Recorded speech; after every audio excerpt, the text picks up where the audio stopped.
Welcome to the season finale of Studio B Sessions with me, Bindra.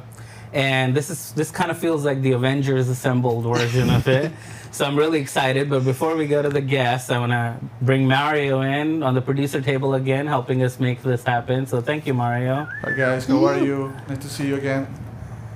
All right, so guests, favorites from season 1 and 2, Adam, David, and Dalton. Welcome, guys. You got Thanks, buddy. 4 business owner schedules to line up. Exactly. That's I have crazy. no idea how this worked out, but we're here. Yes. So how do you feel?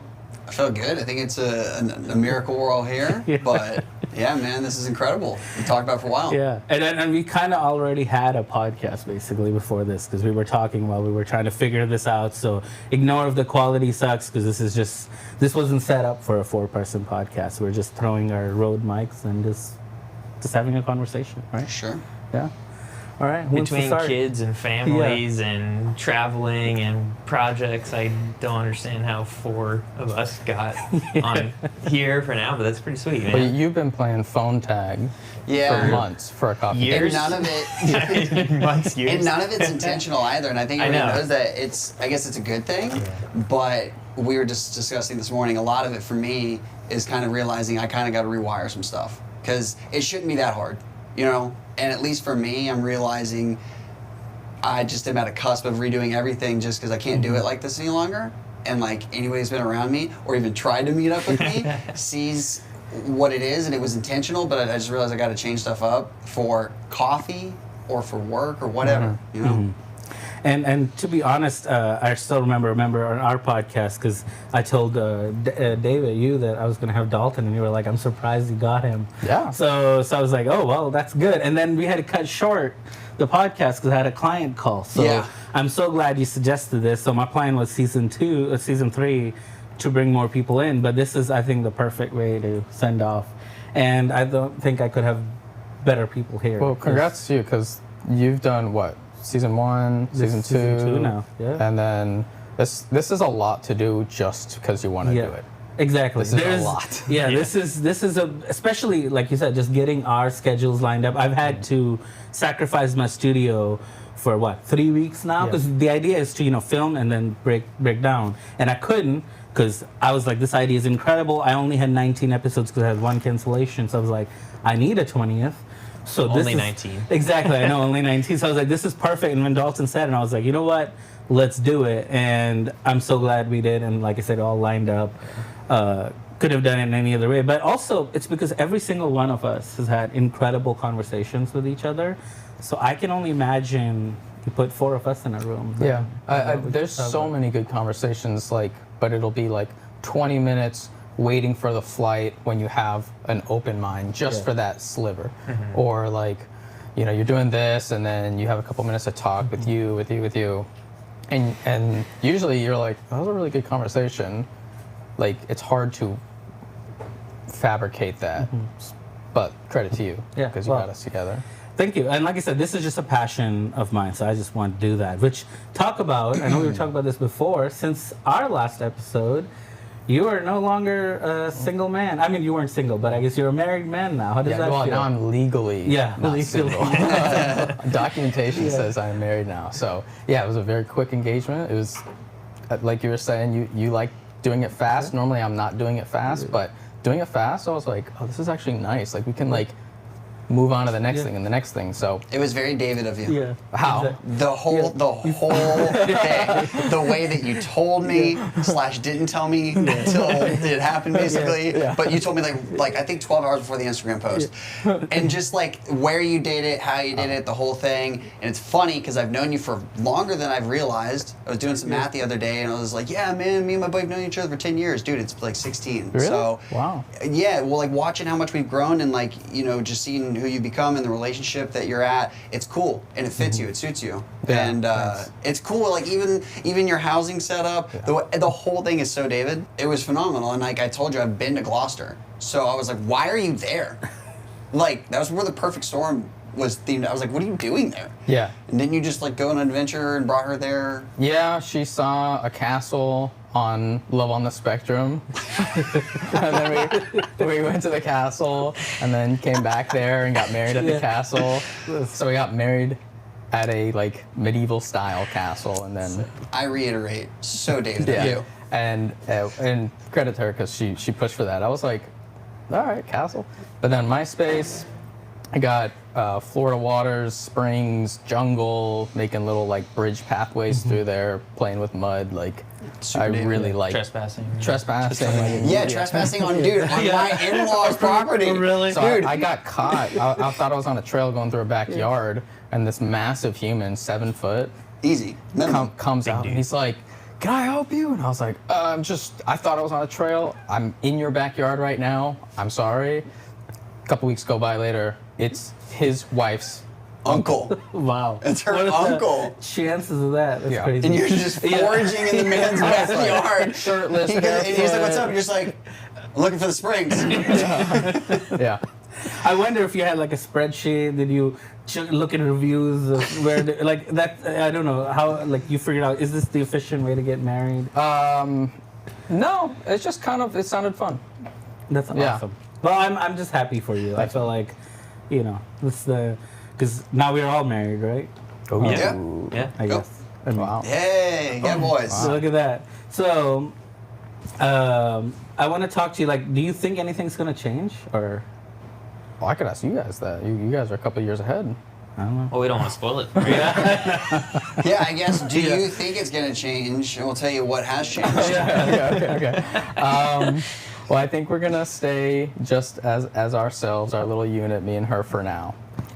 So, Is that a kid thing? yeah. Is that okay? Yeah. Oh wow. I think it's just gonna be us for the foreseeable future. So, Love how you answered that. Yeah, exactly. Dude, some people are, They get immediately triggered by are that like, conversation. yeah, baby.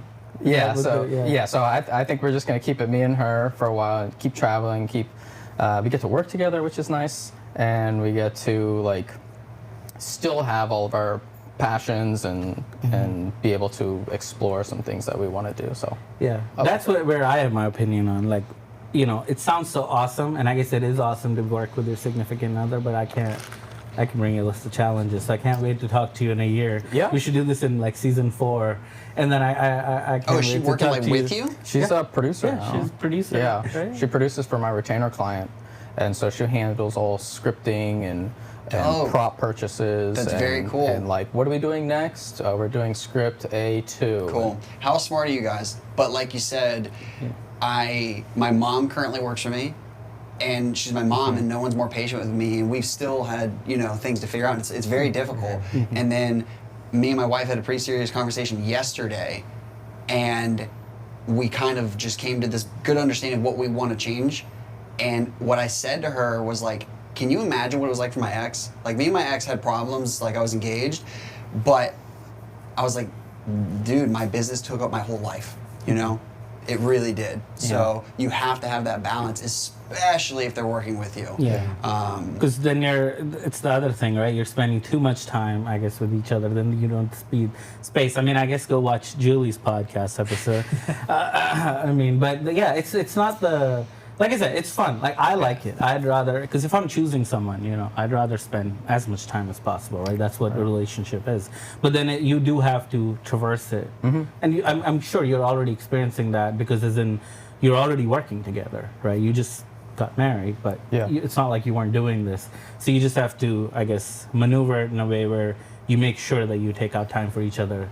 Yeah. And work cannot be the personal time. Yeah, I think it's also like, she gets to see how I am at work, but you still have to overlap of how you treat the person as a crew member, but also like as someone you're in a relationship with. But it's interesting too, like just being friends with someone and then how you work with them. Because like when you're friends, you're just friends. But when you're in a business, there's like roles that some person has to do, and then some person has to do that, and you have to be understanding of like, you are friends, but like you are in a business structure right now, and we're all trying to make it to the end, but some people have different roles. Exactly. And you have to have accountability. I've been on sets with you guys working together, and I feel like you guys do that pretty well. With Giselle? Yeah. Oh, yeah. Like, Giselle, can you give me a new battery? Yeah. If my wife was on set with me, I probably wouldn't ask her to do anything. I'd be like, you just sit down, honey. Like, no problem. I got it. Like, that's how I am at home. Like, I'll take care of it.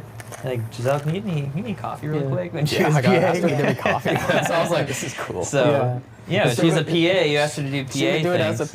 a PA or as a girlfriend or as a wife, Right. so I like that. Well, and like you said, if it does work, super beautiful thing. Yeah. So my mom lives in Yeah. Tennessee. My mom more or less raised me. And so when she moved, it was a big deal for us. I was the baby in the house. It was a big deal. So as she moved, my business was starting to take off. And my mom has literally helped me through the whole process, especially the back end. She worked for the IRS, so she had so much knowledge on how to navigate our finances. Yeah. And I credit like the foundation that let us keep going to her. So yeah, having her work for me, we talk 10 times a day. And even though it's a lot about work after or in between, and our conversations take forever because we're littering in other stuff, but it's such a cool thing, right? Yeah, like kind of what you said. It's like Yeah. you probably wouldn't call your mom 10 times a day, but it's nice you actually get to talk to your mom 10 times Yeah. a day, even if it's mostly about work. And one thing I added is I had this thing one day. I was just like, when was the last time I called her just to call her? So I had called her like 30 minutes before, and I called back, which isn't like weird, but she's like, hey, what's up? And I was like, how you doing? She's like, what? Forgot. Yeah. How you doing? She's like, oh, what? Oh. And so it was just nice, and you gotta throw that in there, you know? Yeah. So. And to me, family is everything. So being able to spend time more with your family, and I know you and I, Adam, talked a lot about on our episode about this. Like, to me, you know, we work a lot. Like, that's the common thing between all of us is we're business owners. So that means we spend a lot of time doing what we love, but it takes away from time. So if you can find any way to bring family back into it is awesome. Mario, you were on that shoot. So Julie was on set after a long time on that shoot with the car company that happened after all the podcasts were recorded. Did you notice any tension or anything on set? You remember that day? On the I'm talking about the interview day that we did. Oh well, on the podcast I did, and on the shoot day, I mean, you want me to be real? Yes. There you go. I did, Spill but the at tea. the end I think I sense some tension, but you also work good together because she's really, really direct with the client, but she can handle the client really well. And she knows what she's doing. Like, she handles the script, right? The interview, the interview, she knows what to ask. So I think you do a really good job together for sure. Awesome. Well, there you go. There's the reality of it, right? Well, I remember being on that one live production in Vegas yeah. with you guys, Uh-huh. and she was doing graphics and Yeah. producing in the Producing back. thing, yeah, uh-huh. Yeah, I was like, oh, shit, that's cool how that works. Yeah, Like, exactly. you guys just partner up on that, and she knows her thing. I mean, she's obviously very like knowledgeable Yeah. on that. She's been in that. It's just cool to see that work. Yeah, exactly. And like I said, anytime you can. So that's really awesome that you've been able to bring her into it and spend more time, I guess, and grow your business together. Because, like I said, the way I look at it, I'd rather pay my family first than some strangers. Yeah, You know? I like the idea Yeah, of a family exactly. business. You know, Exactly, yeah. getting everybody involved. I'm gonna Yeah. get my son involved at some point. Yeah. and- Now Dalton's giving me the idea. Let me talk to my mom after this. Yeah, right. Well, For sure. what role can we put you in? Yeah. So for family business topic, traditionally a lot of people for the family business pass it down. I think a video production business is a little different because it's so tied into the client knowing you. And also it's probably not going to be a generational thing, but do you guys see like that type of longevity in the business? Because I don't. I don't see that. No, that was a nightmare for me to navigate. So initially, when I started the company, I had been managing a business or whatever. So I basically didn't want to be the front guy, right? I wanted to talk to clients about video and gear, like the exciting stuff. So I put Julie as like the president of the company. So for years, she was the face of the company, right? She was meeting all the people and going to these events and these GS chambers and wherever, right? And so it was so strange when she took a step back because she wasn't passionate about this, right? She doesn't like video production like I do. So she was like, I'm not enjoying this, so I don't want to do this. And I was like, that's fair. And I do enjoy it, so I should be the one going out there. But it was so strange. So I'm meeting people who are like, who are you? Like, and then I say, oh, I'm with Bindra. And they're, oh, we know Bindra. Where's Julie? Right? So it's like, it was so hard to navigate the first 12 months of that, where I was like, oh, like, I should have been doing this way more. Because now I'm like in contact with all these networks and people and stuff. But like I said, initially it was really strange to me. And now I think we found the roles where, I am front facing. It's like I said, I'm meeting the clients Yeah. from beginning to end, and it works best because they're not having a switch. Because in the beginning there was like meeting Julie until contract sign, and then all of a sudden, oh, who's this guy, right? So now I think it's consistent. It works best for us where she handles post, I handle production. So it's good on both ends. But, so I guess we've figured out where we fit best, but it did take a while to get there. But like longevity, like my brand is like the opposite of what you want. Like I'm like true, like it's me. Yeah. Well, yeah, That's what it's- a lot it's of me. this Yeah. ours is. Yeah. But it's becoming less of that. And like our relationship with ESPN is a big representation of that, because when they brought me in, they brought Dalton Smith in. and they thought you were going And to they be thought the only. I was the yeah. only thing. They didn't really care or know about MPI, which was kind of backwards of what we were used to. And them broadening up and being like, we just trust this source. Yeah. So, and I haven't even told anybody, I'll tell them, we'll talk more about it later, but right now, Trevor's working for ESPN for me as a utility. So they asked me last week, I went to Manhattan, and it was the last fight. It's kind of a bad weekend for me, because it's been a substantial part of my business for 3 years, and that's it. Well, during the weekend, my lead comes up to me, she's like, I want Trevor next week in Ohio as a utility. And there's a lot of stuff going on that they're working on, but they wanted to get our toe in. So just funneling that in, you know what I mean? It's making it less about me and more about our brand being a reliable source. So she straight up asked me, can we be a funnel for like qualified utilities? Because usually utilities are local, but she's talking about people that can assist with a kid, right? Dude, so I was like, Trevor, you're not even there for you to become this person. You're literally there to for her to prove to whoever she's talking to that we can be this funnel. So for me, I am trying to disassociate myself. And I'm making me my own little micro brand, not to grow it, but to separate it. So like if you want me to go on camera and look like Spicoli and have fun and stuff, that's more tied in with like my influencer-y stuff, whatever you want to call it. But I was tired of them getting baked together. And I had friends be like, dude, you're just robbing yourself blind for like, you're just free talent and it's all you. And I was like, so yeah, you know, it's a combination of things. But if I ever were to get to that point, I think it'd be because the agency is a trusted source for certain kinds of work. And to give context, you were the contractor to operate the gimbal camera, figure it out for Top Rank Boxing, which was under ESPN for a few years. Yes, I'll give you guys the true short version. They have a problem, they find me through some weird way, they call me, they say, come solve the problem, Dalton. Immediately I throw a curve and I'm like, I don't really travel alone, I want to bring my bro. I want to bring my friend JD, but you don't have to pay him. And they were like, and I was like, we'll stay in the same hotel room, whatever. So they let JD come. Immediately they realize we know how to fix it, and they see that we kind of have to have two people for multiple reasons, including help, what if I can't go the whole night, whatever. My wife's mega pregnant. So I go to this first one, and cool, exciting, yay. A week later, I'm at Lowe's, my phone rings, and I didn't know her name, so I saved her on my phone as ESPN. Madison looks down and sees ESPN. Dude, immediately, she's like, just because she's so pregnant, dude. She's like 8 months. They ain't calling to say, what's up? I overheard there was a fight in Manhattan. And what's funny is, like, on that set, they say next week, even if the fight's 3 weeks away. So I'm like, man, JD, they're talking about another fight in Manhattan. That's crazy. Can you imagine? Can you go to Manhattan in 5 days? So I go, and I was like, I can't say anything yet, but if they call me again, so that third fight, I'm talking like 4 weeks in, I was like, hey, I gotta have a serious conversation with you. My wife's pregnant. I've got to bail for like 3 months.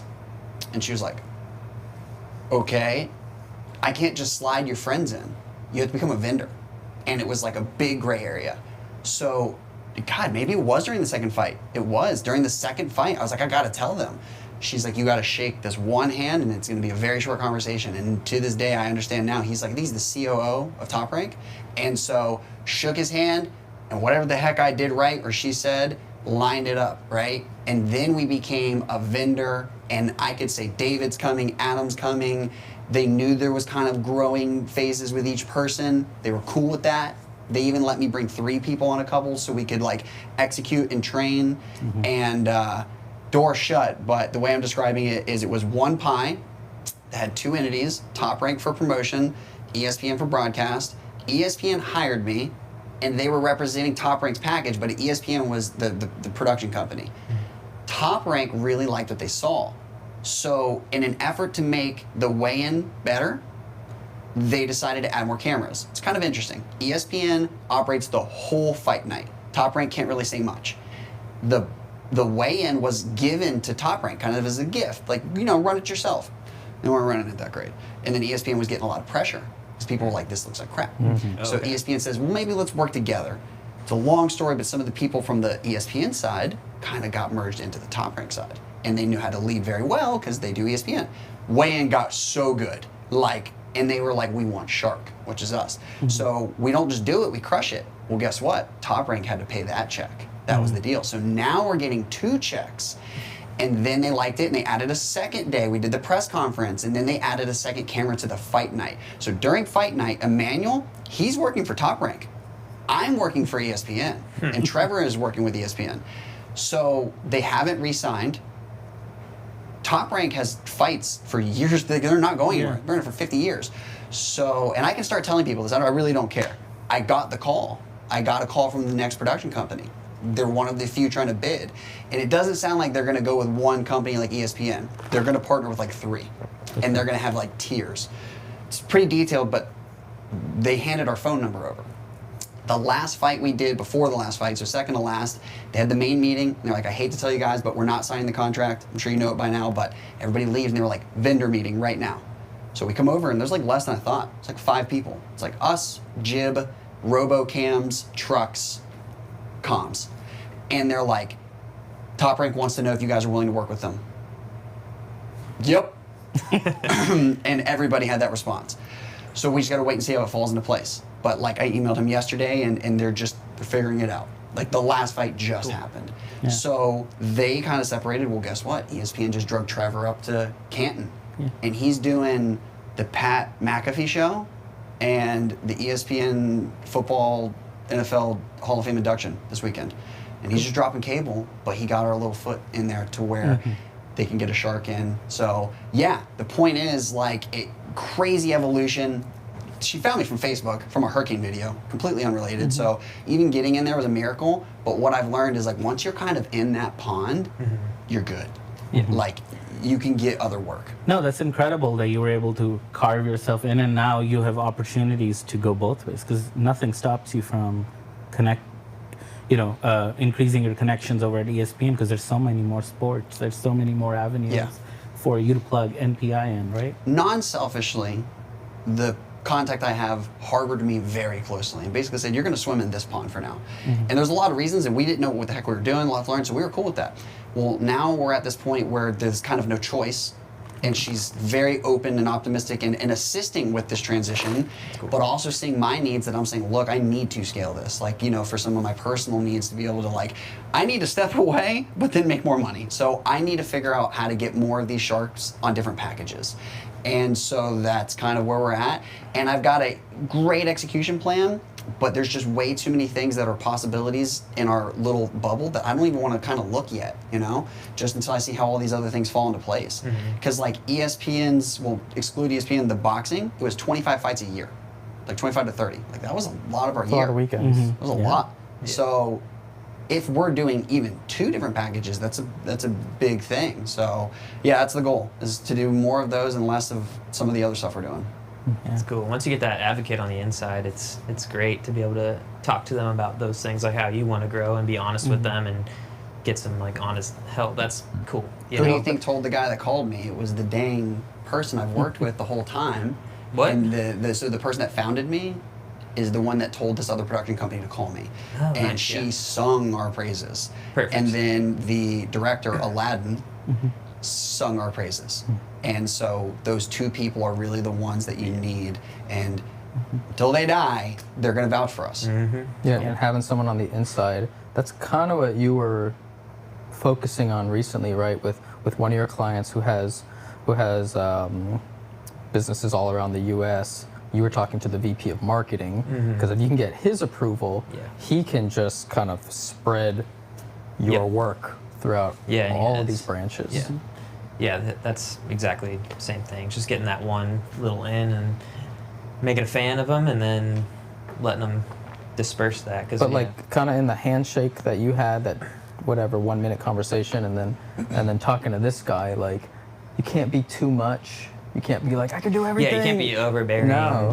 You What have, else can I do for you right now? yeah. Yeah. How can I get more of your budget? It takes time. Yeah. Yeah, well, this client particularly told me for the first 3 or 4 months of this year, there's no money. We got nothing this year. Business is down. Like, we're not going to spend this year. And here they are. Now they've spent more with me than they did last year. I'm like, okay, interesting. But yeah, it takes time and patience for those things to pan out. And I've done a couple things for them, just like a webinar, for example, to get in front of them more, but completely on my own time, own effort, and just staying in front of them and letting that time pan out, being patient with it, and it's now come back. You know, if you can be patient with it and put that effort in. I think that's what it's about, right? Just relationships. Whatever industry that you're trying to build, and I know this could apply to any business, but talking in video production in general, it's just who you know. Because a lot of people go like, how do I get this gig? And it's usually I know this, who knew this, who knew this. It's just a chain of people that led to you. So ultimately... But you only get brought up when you're relevant and you do good work. Yes. So as much as people could be like, oh, well, you know, of course he's doing that. They recommended him. It's like, well, dude, like the source of finding that person is going to have to come from you doing work before they found you.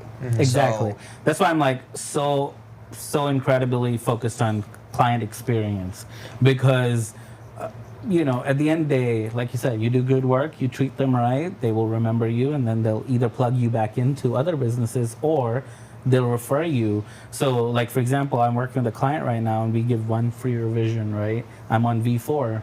You know, normally I don't do that, but I'm like, this client has been good to me, so I'm going to be good to them. And it's just one-off where we can go to V4. That's actually an interesting point, because there's a lot of times where I set up structures so that everything can move smoothly. It's not to like punish anyone. It's like, hey, if we kind of swim down the river this way, like we'll get there very efficiently. And so I want to stick to those rules, whether it's deposit needs to be paid by this date, or whether it's you signed up for 2 cameras, not 8. You know, it's just where everything's talked about, discussed, and agreed upon. But I have seen so many times where people go outside, they bend the rules, and it works out for them because they're providing the experience part. And I think one time with you, the scope had already been discussed, we were on site, and the person was like, hey, we want to also do this. And I think it was more time or just more effort than what had been agreed upon. And then you came back after and said, hey, you know, we had an extra request that you had. If you can find more room in the budget to accommodate that extra work we did, that would be nice. Just kind of putting it out there, not saying like, you have to pay us this much extra because we did this much outside of scope. You just kind of put it on the relationship side and said, hey, we were there for you when you overreached. If you want to return the favor, 1, we'll either get compensated, or 2, I'll see how you operate, and we might not be available next time. You know what I mean? Like, exactly. And it's just so weird to go outside of those lanes that you created willingly. And to be honest, this is the balancing act, which is what separates a business owner, a successful one, from unsuccessful one.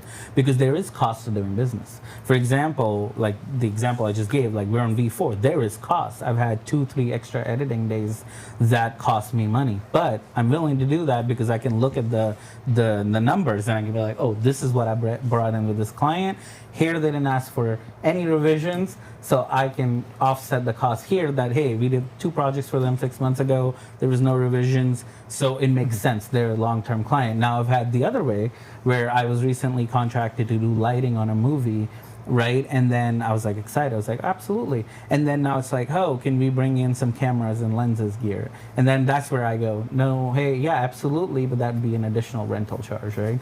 Because that's outside the scope. Like, that's not me giving a better client experience. That's just straight up more rental. So we have to go, you know. So it's kind of like, I think, a balancing act. And that's in that relationship, that little bit of risk, you gotta be careful. I'm not careful.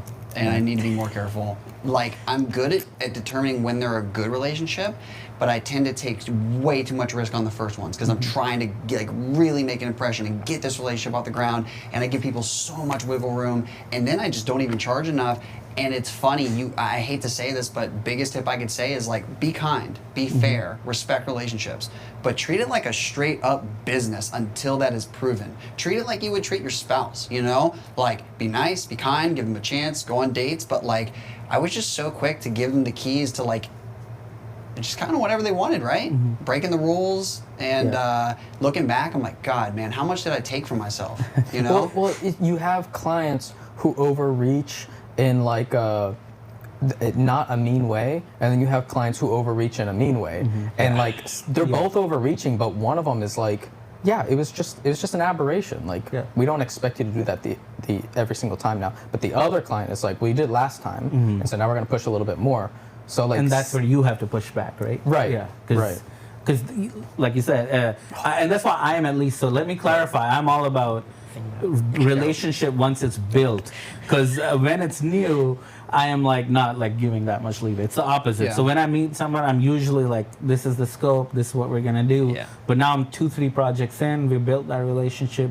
That's when I start to go above and beyond and do new things. Because in my opinion, keeping clients is far more important than getting new clients. So whenever I get a new client, I tread carefully, because, you know, like I said, you don't know what type of client they're going to be. Like, talk about you guys' project. I know I happened to be on, forcefully had to listen to one of your guys' pre-production calls, and after 30 minutes, it cost me money. So I was on a job with them. So, you know, he had to get on a pre-production call. I get it. Like, I had to do it on, you know, even your podcast was here. Anyway, so I'm listening. After 10 minutes, I'm like, okay, I gotta go inside. So I went we had parked into like a Walmart parking lot. I literally went and bought lottery tickets because I was bored. 30 minutes, I'm scratching, and I was still like, come on, this is so bad. Talk about that call. That one, that's a client who overreaches to see how far they can reach. And I haven't dealt with that in so long. I've had so many good clients who are, it's such a good mutual relationship where like maybe they overreach and then they're very appreciative of it and they're just like, put it on the invoice. I don't care. And I'm like, oh, okay. So we can like, we can provide more of the goal-oriented structures here rather than the line item-oriented structures here. Oh, great. I love that. You're not going to care about an extra $500 on the invoice. But this was just another client who, from the beginning, just seemed like red flag after red flag after red flag. And I had time to take on the project, but when we did finish, there was a lot of small overreaching and just a lot of like, why are you making this? Why are you trying to squeeze everything out of us? You know? Yeah. And it's one thing to ask politely, like they can, you know, because I was on the call, or not on the call, but you know, there. But I was like, it's one way to be like, hey guys, we really need X, Y, and Z. How can we provide it? What is going to be cost? Simple question. I'm sure either one of you could have handled it. Yeah. But instead going, what are you bringing? Give us a list of your gear. What monitor are you going to have? Is it going to be 7 inches or 10? Yes, But that's too specific to matter, because you know what I mean? Like, and I was like, this is an irrelevant conversation, because it should be like, hey, we need this, right? Give us the cost. And if it's adding to the scope, what's the cost going to be? But and so the way that project wrapped up is we did great execution. I bit my tongue a few times, but probably didn't have a smile on my face. But you didn't. Didn't. Can confirm. But bit my tongue. Just provided what was requested, and we knocked it out of the park. We everything was satisfactory. All expectations were met, and then. As the invoice was sent, they came back and were like, hey, I know we had agreed on time and a half for overtime, which they had already worked me down from. I was going to do 2x the rate for overtime, and they brought it down to time and a half. Okay. I was like, that's fine. We can work with that. I'm not going to lose this project over that. And they're like, well, so we see you added the overtime in, but that was on the 12-hour day, where in the middle, there was 4 hours where you guys really weren't doing too much. So we were wondering if you could kind of count that as non-working hours, and then that would bring you back inside the 10-hour window. and I'm like, I talked to you, and I was like, this is ridiculous. Yeah. And I was gonna go into a detailed response of like, hey, we showed up at this time, we left at this time. You're saying these middle hours weren't like effort producing. We're still there, and I talked to you. That's when I said that's time away from home, from family, from Yeah. other work. Like I Right. wasn't. I wasn't. Yeah, you sitting can't be there enjoying productive when you do myself something on else. vacation. Yeah. you know? So, and I really liked what you said because my answer just came out. Dalton, I think you can appreciate. Sometimes we like to talk and give bullet points and give reasons, and this is why I'm right. And I was like, you know what, I'm gonna go the other way. And so I said, I swear I muted it. Yeah. I swear I muted it. so I said, instead of going details, I'm gonna go the other way. And all I said was, I'd like to stick to the contract that we signed. Like no other explanation. Because what other explanation is there? That's the contract you signed. That's the contract I signed. Yeah. And they said, okay. And I'm like, man, you guys were just reaching. Yo. And you know that's the right thing. way to approach That's it on because purpose. Yes. That's Yeah. like Yes. malicious, And for intentional what? For to what? test you. I- $300 Yeah. worth of overtime, Dude. on a Yeah. on a budget that was between 10 and 20, like thousand, like I've not- kind of like semi blown up a couple. I'm definitely different. And this is the way I look at it. I treat everyone with respect, but there's been a few situations where I'm like, if I'm gonna own a business and work this hard, and you're gonna treat me this way, I'm gonna respond however I see fit. And if you don't like it, and your friends don't like it, and other people don't like it, then I might not be for you. So I've had a couple where I guarantee you they went home and they're like, that guy's gotta be crazy to talk to a client like that. You're not gonna call me either way, and frankly, I don't wanna work with anyone you know. Now, I'm talking a basket of like 2 or 3 cases in my career. One of them was that company. I like how we're all being like, saying the company name. Well, It's smart, it's not, smart. not because of the relationship, because I don't want to harm them further. There's no point, right? Right. But nationwide mega brand, one of the leaders in that category of product. The whole lead up was rush, rush, rush. We found you. We want you. We're coming to Florida from California, and we want to do this production right away. And then they weren't providing details, and they were the things that are like they wanted talent and make like. They were holding. I'm like, guys, now the date's been pushed. You're like, you have to do these things. I'm at ESPN. I'm early, maybe 3 months in. I'm mega frustrated. It's a production setup day. It's like 10 hours. So I'm like under the scaffolding on the phone with my mom, office manager. I'm like, look, if they don't do blank and pay, we literally, for the first time ever, are gonna actually hit someone with like a 20% increase. If they want that to happen under what's on, so I was like so nervous, and it's literally might as well said F around and find out fee, because that's what it was. 20% of like a $10,000 or $11,000 contract. They pay it, no apologies. They knew. Yeah. They knew. So I go to my lead, and it's funny because the people I work with, I have a great relationship at ESPN. I felt comfortable explaining my frustrations. I was like, they're like, you all right, bud? I'm like, I'm good, but I'm in this situation. I don't know what to do. And they're like, well, explain it to me. So I explained, like, so you charge them. And I'm like, yeah, I know, but like, no, you charge them, Dalton. You treat it like a business. You stop trying to play patty cake and be friends with these people. I don't care how cool it is and that they're that brand that suits so well. Look at what, so this is the lead there. And they're like, let me tell you a story about last week. You see those big printouts of the fighter? Like, yeah, like we do them for every fight. Well, we messed up and we didn't order them in time. And they warned us. They hit us with like a 5X fee. My boss is gonna be pissed. It's happened before. But guess who's going to get their money? Them, no matter what. So yeah, hearing it from my client telling me to sack up to my own client, I was like, yeah. So truly, man, I've learned that I have to be approachable with certain responses, but that particular one, it led up to all this stuff, right? Where I freaked out was when they had hired my wife and child as talent and then left them hanging with an infant in the summer heat like this and had them sitting at a table and weren't paying attention to breastfeeding or napping or anything, and their blatant disrespect. 90 minutes late on set, and the way that they responded, try to point my finger, I was like, listen, y'all are not gonna like this. And yeah, man, like I appreciate that it might not be for everybody, but straight up, the way I run my business is how I run my life, I'm very passionate. I'm becoming more in control of my emotions, but I forever stand on the fact that unless there are bodies on the ground, if this is my business and you mistreat me, it is my ability to respond how I want. So, I reflect on that one a lot. I think about it a lot, but I have no regret from anything that happened. It was all pretty professional, but people will be like, well, why care? Why explain yourself? I'm like, because I'm a passionate person.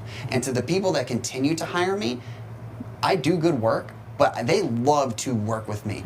I have my own clients that follow me on my Wild West Facebook where I have all my tip of the days and I tell these stories and I kind of let all of this stuff flow. My own clients will go on there and support me because they understand that I'm a human too. I got a family. I'm allowed to want things. Yeah. And I've painted myself in a weird way where myself and business have been very intertwined, and that's why I'm still letting people know I'm MPI, but I'm separating that voice, But yeah, man, I don't know. Stuff gets me fired up because we should be treated right, especially It's when it tough comes to our family. when you are treated right by most of your clients, and then that one comes along, and you're like, wait a second, I don't have to deal with this. I get treated by everybody else like fairly nicely, paid on time, paid right, paid valued, everything, and then I don't want to be nickeled and dimed by you, and like I don't have to put up with this, I think that was the biggest, and tell me, I would like you guys to add the biggest change in my business, because initially, you're like hunting for clients, right? You're like, I just want clients, I want this, but the ability to pick and choose, the ability to say no, like once you work with someone, like you said, then you fire them, essentially they call next time, you're like, no, we're not available, or whatever. And as soon as I was able to pick the jobs that I wanted to do, it just completely changed everything for me, because you don't have to take it. That's the advantage of business. You get to choose who you work with, who you create content with or for, and if they're not the right fit, they're not the right vibe, I'd rather not. And then the financial ability to do that, funny enough, made me way more money than the ability to, like, no, I need every client. Because as soon as I could say no, I felt like the business boomed. Because even though I may have been doing fewer jobs, I was doing bigger and better things because those people appreciated That's what we scary when you are transitioning between I do need this money, but this relationship is not worth this money. It's scary when someone's like, I'm gonna hand you money and you're gonna hate it. And you have to go, oh, do I want to do this again?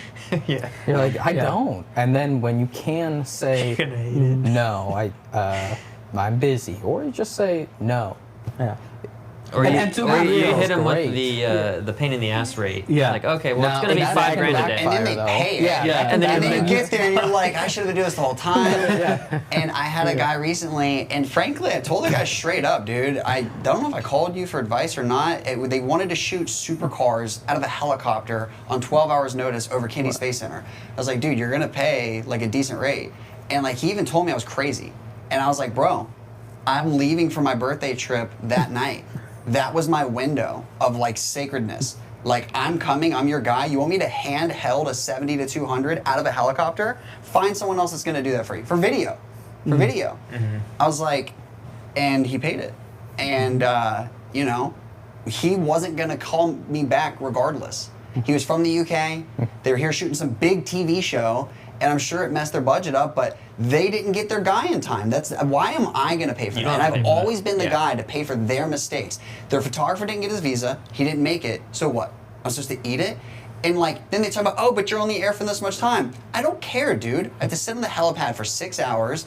And yeah, man, it was really one of the first times. And when I'm put in a box where I'm truly unavailable, or I don't necessarily care if I get it or not, or whatever gives me the confidence to charge the right amount, damn it if I don't usually get it, Like, and it bothers me because I'm like, well, where can I find that confidence in the right places in normal situations? It's the justification part, because like I've had jobs where I am gonna say, okay, I need this guy, I need this guy, I need this guy, and they all said their rate was this, this, and this. So I can't charge less than that because they're not gonna show up. So I'm forced to at least have a foundational price. And then sometimes I'm like, well, hey, if they're charging that much, I should be at least making 2 to 3 times. I'm the one who's putting this whole thing together. Like, and so like it's nice because sometimes the price is justified for you. Whereas if I was making the budget from scratch, I'd be like, okay, I could do this. I could do it. I would be okay for that. I would be okay. And it's like, Dude, but to this day, what would that's you what be I do. Stoked on. Well, I would be stoked on this. I would be stoked on that. It is so true though. If you charge them the right money, like I noticed that myself very recently because I was like, I have clients and I already kind of go above and beyond, but where I was like, I had a client call me like I'm talking 2 a.m. in the morning, and I literally picked up and I was talking to them and I was so excited about it, and then when I hung up and I'm like, why'd they do that? And I was like, oh, well, they paid me $100,000. So they have the right to call me at 2 a.m. Okay. And I wasn't unhappy about it. I was like, if somebody else called me at 2 a.m., I'd be like, no, thank you. So I think it also depends on that. I have noticed that where, if they're paying me a day rate, you're not calling me at 2 a.m. What's my call window availability with you? Is it like None. Because you're always calling me. 10, Actually, I'll take might that cut off at back. I 9. actually do like working with you, like on a serious note. The main thanks, bro. reason is because he's, to be real, and I'm being honest, you're adding to my map. So my goal is to work in all 50 states. But my calls usually come from, the main ones. I'm going to California, or I'm going to Illinois, or I'm going to Florida, Georgia, whatever, the common ones. So when you call, usually it's something weird. It's like, you want to go to Arkansas?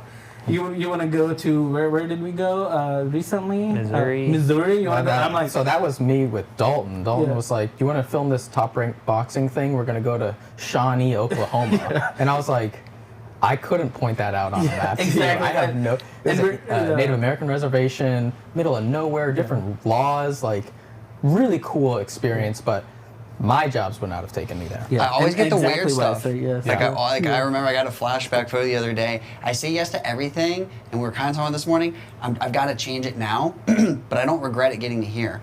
I had no formal training. I had no money. I didn't know anybody. I was essentially a felon at the time. I was still on probation. I didn't have the setup everybody else had. So literally figuring it out was the only option. So I became the ambassador. I became the producer. I became everything. I made my own YouTube channel. I used stunts. I literally went to Surf Expo and utilized me as I will film it and be in it. Okay? I may not be a pro surfer, but look at this value.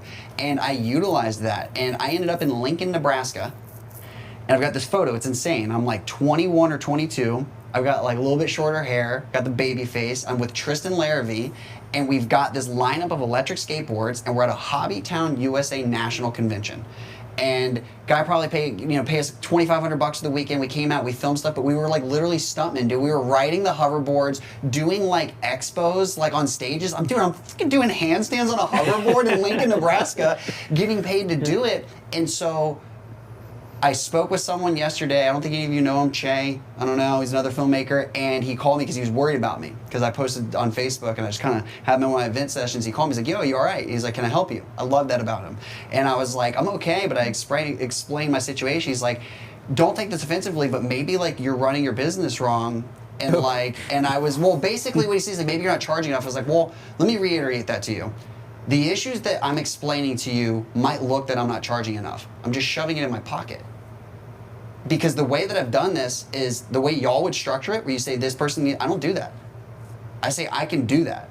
I don't care how many hours it takes. I don't care how suicidal it is. I take the whole pie. It's the only way I've been able to get this far. And then we've evolved to where it doesn't have to be like that, but I never let that go. I never let that go. And I still continue to say I will do, if I physically can without dying, I do. And it's really started to take a toll. And it's really started to become a problem. So literally yesterday, I looked at my wife and I was really upset, and I said, she looked at me, she's like, Dalton, I think you should get rid of the ducks and chickens. And I was like, Maddie, I'm not doing that. I was like, I just worked so hard. And she's like, you're so stressed, you're miserable. And I'm like, let me explain to you what I've just realized. You think that the ducks and chickens are the problem because it's something I stress about a lot, right? We just had a couple animals die from the heat. And I was like, here's my realization. A couple weeks ago, you wanted to talk about how I should maybe spend a little bit more time with Kaya. Before that, it was like, I need to relax and not be so upset when me and you were arguing. I need to eat better. I was like, do you notice a pattern here? Something is going to shit every day. And it's one of the different categories, and I cannot do them all. The culprit is that I'm running my business wrong, and I am single-handedly failing or succeeding. And yes, we've done some great things. I've learned a lot. We've built a successful business that has some, but I still haven't built the systems. I still haven't brought in the people. So I literally caved. And I've gotten close to this. I've touched and goed. I've kind of gotten in there and hired a couple of people, and then I do the same thing. I decide like, oh, I could. And I get comfortable. And it's funny because I do the opposite of other comfortable people. Comfortable people chill. I get comfortable, I'm like, more. And dude, my kid's getting older. Like I looked at her the other day and like, it's just scary. And I'm not running out of time, but we're all running out of time, you know? So if not now, then when? And so, yeah, I've made this huge decision that right now, for the rest of this year, I've got to make change, and everything's falling apart. ESPN and Top Rank, no more. One of my legacy clients that did all the aviation work, everybody left, and the team I'm working with, I can already tell, I'll get a couple more drops, that's it. I can just tell. One of my other legacy clients in the action sports realm that I've worked with since the beginning, we're not going past this year, because I'm not doing this get paid pennies thing anymore. Dude, I'm starting over. I just hired a girl to redo my whole website, my whole kit, my whole look, everything. We're gonna be us, but this whole Dalton party, it's over. So. And but you know, that's the difference between a business owner and a freelancer mindset. Yes. Because I think a freelancer goes gig, done, you know, maybe efficiencies around that. But as a business owner, you're constantly trying to, you know, chase the next thing. And you're constantly figuring things out. I've noticed that. Like when I'll hire a freelancer, and not that they do a bad job, they'll be a good DP or whatever, but they'll look at the shot list, they'll get it done. When I hire a business owner who's also, let's say, a DP who's working with me, it's completely different because they're looking, oh, edit, what can we get? What extra can I do? What, you know, it's just that mindset. And I feel like anyone who's listening, I mean, there's nothing wrong with being a freelancer. If you want to be a freelancer, great. I think it's a little less stressful. It's still stressful. Yeah. But as a business owner, I mean, we could be our own worst enemies, but we're always chasing whatever the next thing is, right? Yo, I blame the three of y'all in a good way with this decision. Because frankly, I've been watching you guys, and I'm just not doing it right. Well, I mean, to be honest, we don't have it all figured out. But you guys have some stuff I need to learn, you know? And I've realized that, and that's why I like to be around you guys a lot. The irony is the freelancer is also the business owner.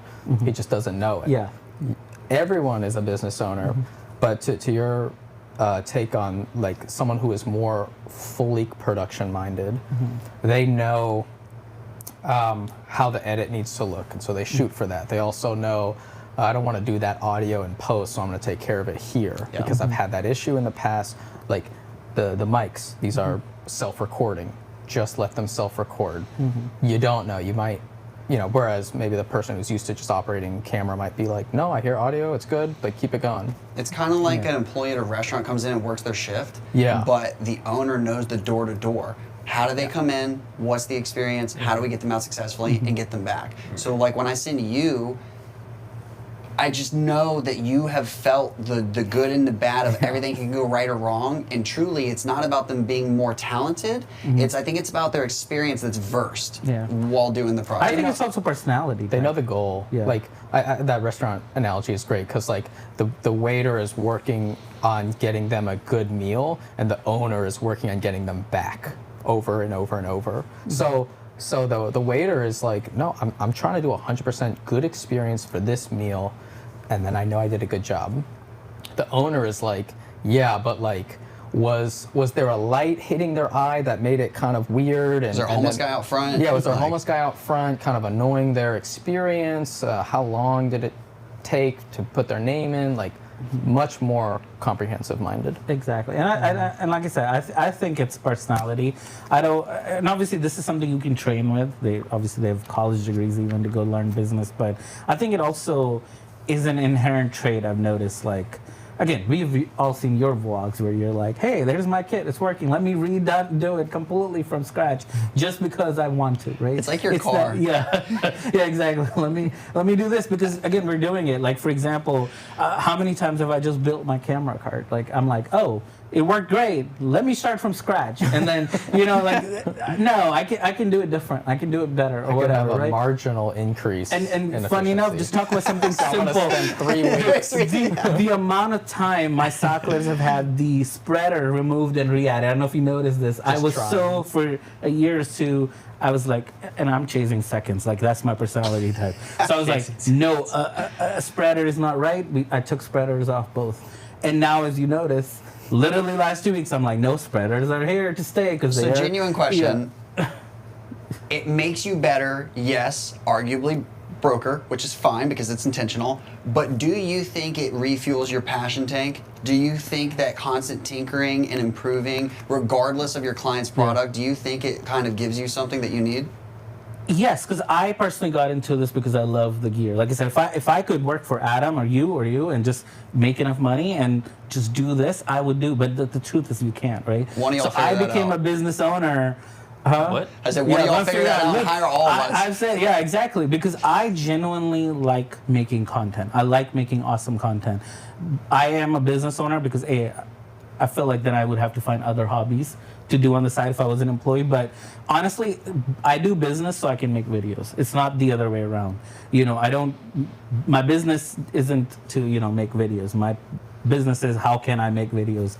I don't know if that makes any sense. So point is, I'm doing that for me. You're right. There's zero difference that made in our videos in the last 3 weeks that I did, right? The simple thing is a spreader, but that's me going and noticing something and going, you know what, I was wrong about that. Or maybe I have changed, I've evolved. Because initially I was running them with spreaders, I'm talking a couple of years ago, and I was like, no, this is in the way. So I checked them out, right? And it worked great. And then now recently I've been like, no, this is not working, right? So I checked them back and I was like, how I've been doing this for 2 years. And I think this may just be the filmmaker in me either evolving, or like you said, it's just I think like it's filmmaker tinkering. and entrepreneur, like Yeah. problem solving, seeing opportunities Yeah. and little things here and there, Yeah. and then jumping on it. That's like entrepreneurship mind, Yeah. right? And it could be, and I'm saying maybe we create our own problems. Talking to your vlog, it was one of my favorite ones where you're Create like, your own problems, I like that. I still remember you did a video where you were like, oh, I redid all my setup, and then you showed up on a shoot and you were like, you didn't have some small part that you would always have because it was in your bag, but now you don't have your bag. And I was like, this is so relatable because that happens. Well, the other side of that is like the person who's always tinkering, always trying to troubleshoot or figure out better efficiencies. You might be wasting your time, but you might enjoy doing that type of activity, and you know that it is somewhat going to help. There will be some ROI. The other side of that is when you show up to, I remember productions a little earlier on where the guy has like the oldest camera in the world and then the oldest tripod, and you're like, have you seen the new camera? He's like, no. Nope. And it's like, and even that can go two ways. That can go two ways of like, nope, Yep. the business is going great, I don't need to. Or I'm stuck. Or I'm stuck and I'm not aware of what else I could be leveling up with. Yeah. So it's like, I think go all there's a different ways. difference. So being a dinosaur, I feel like is not correct, as in where you're refusing change. But also that is a good strategy you're doing. Now, I wouldn't do a business that way, but you don't have to constantly upgrade. I know enough people who are making so much money from their 10-year-old cameras. I know for a fact somebody who makes 7 figures, I'm talking way more money than I make, running a video production company from a small town with cameras that are worth, like I'm saying, used $2-3 grand right now, nothing fancy, old cameras that you would be like, really? I'm talking like DCM-C1, like old red cameras and old Canon, I'm talking C100s, but they're those making money. guys. At the end of the day, it'd be one thing I'm saying if the guy's like dinosaur, they're like, no, I just have to use this. That's not the output. It's like, this is what we're making, this is how we always do it, it's good enough, rather let's invest in something different, like let's invest in more people, more salary, or whatever their version is. What I'm saying is, there's two ways to look at it, right? If one is, That sucks though for those guys who dropped 20 to 40 grand on those red cameras, and then the depreciation on the market went down. Well, like hopefully when they tenfold. bought it, because I don't buy Hopefully. it unless it pays for it. Yeah. And like, I'm transitioning into this like more modern, like I would just kind of say normal approach. But when my buddy asked me, he's like, oh, maybe something's wrong with your business. I was like, yes, but intentionally. He's like, what do you mean? I'm like, dude, like, I'm one of my few friends that has a freaking house. Like, I have more liquid than I'm not gonna say who, but yeah, I'm very proud of how much I've been like a little like hoarder. And I was like, it's definitely not been like, oh, I just wanna not sleep or not have a life. Dude, it's been tactical. It's work. But I'm 34. Yeah. I have a kid. Like, dude, when I was 26 and freaking I didn't care. So I believed I could make more time until now. And so, but on the equipment thing, dude, I have run, at times I feel like I was filming with a banana with a lens taped to it. But what I've identified with my clients, I have shook some of the people I hired. Like, wait, you want me to shoot in what color space? And you want me to what you would? Because what I've identified is a lot of my clients are sitting at a very similar bubble. 90% of it's going to social. They really just need stuff. They want it quick. They don't care. I've seen where people charge me more to do certain things. I'm like, I understand what you want. I'm getting paid. You're getting paid. My client likes it like this. But I've seen how it's bottlenecked me into a certain type of client and kind of in like a certain type of way. So now I'm like, all right, I can keep all these techniques that I like for certain people that are relationships, but everything else moving forward, we need to kind of draw new lines in the sand and how we want to do this. And frankly, I'm excited. I've been very nervous my whole life about any kind of things. I'm very weird because I'm like resilient, but I'm a very anxious person. I'm like a hugely empathetic person, but then I'm very aggressive. So it's exhausting. Yeah. But looking at this opportunity, I'm like not freaked out about the ESPN thing. Even regardless of the calls, I don't know what it is, but my father-in-law was over yesterday, helped me build the duck coop. Big stressor. The ducks moved into the freaking thing last night. They moved into the house. It was such a joy because I had them for 8 weeks, and when am I supposed to just take days to build? And everything's been against me. And he looked at me and he was just giving me encouragement. He's like, and I was talking about how excited I am for change. He's like, dude, it was funny. He's like, why do you think I grow a mustache once every 6 months and change my hair? And he's like, I'm not kidding, Dalton. It's to shock myself. You know what I mean? And I was like, dude, I have adapted through change, and I have definitely made changes to my flaws, but I haven't done change to my environment for my betterment in a long time. You choose to change right now, which is a nice difference than being forced to Yes, change. exactly. Yes. So being choosing to change right now, you get to weigh like, well, what if I do this change? Like, let's just say I'm gonna speak for you. Let's just say you were saying I'm gonna get some new kit that's gonna be a higher tier kit, and maybe I can promote that to higher level clients or just general branding of my company. Okay, how much does that cost? It costs this. Okay.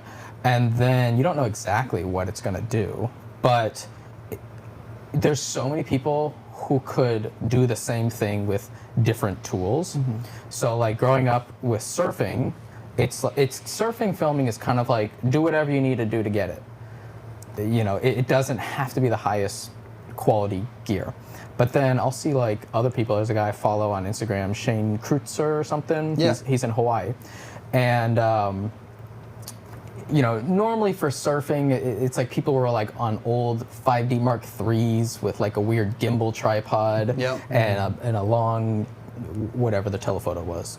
And it was like that for so long. Then he is doing Komodo X with the RF, whatever it is, 100 to 500, getting R3D files. A lot of it's going to social media.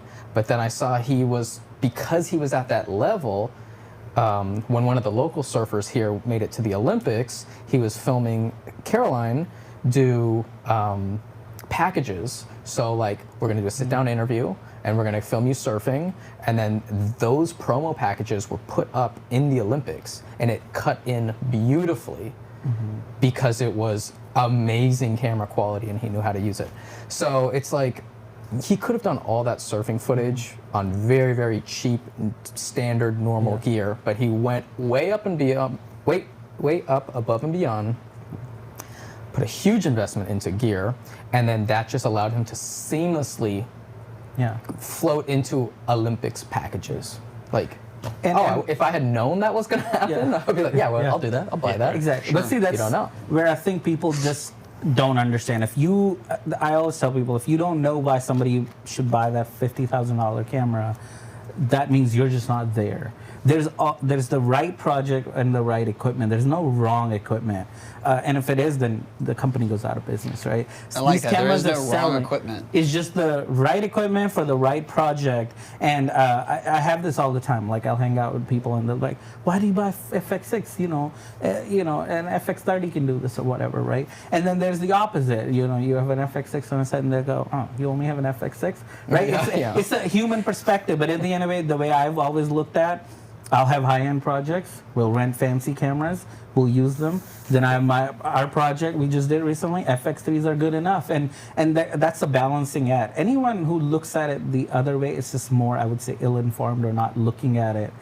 I'm saying project to equipment. There's no wrong equipment, like I said. It's finding the right thing for what you're doing. And I think it's good to look at what people are doing to improve and to lean into those things that are uncomfortable. But like I've said it at your meeting, I've said it on your, I've said it everywhere. I've screamed from the rooftops. Like I am the upside down, I don't want to say like a non-likable version, but I break every single rule in the book because I've identified what works for me with the clients that I've worked with, and it just works, and they give me their money and they like it and they're stoked. And I'm also seeing where I kind of have to bottle feed them forcefully into tactics that I know they need. So I've ID'd a couple ways that I'm giving people, because a lot of my clients, excluding like ESPN and stuff, and like Visit Florida, it's different, their budgets are different. These small businesses that like need this return, like I'm realizing there's things that I need to tell them or package for them that is gonna make it work better. Because if I just allow them to not use it right, it's not gonna work.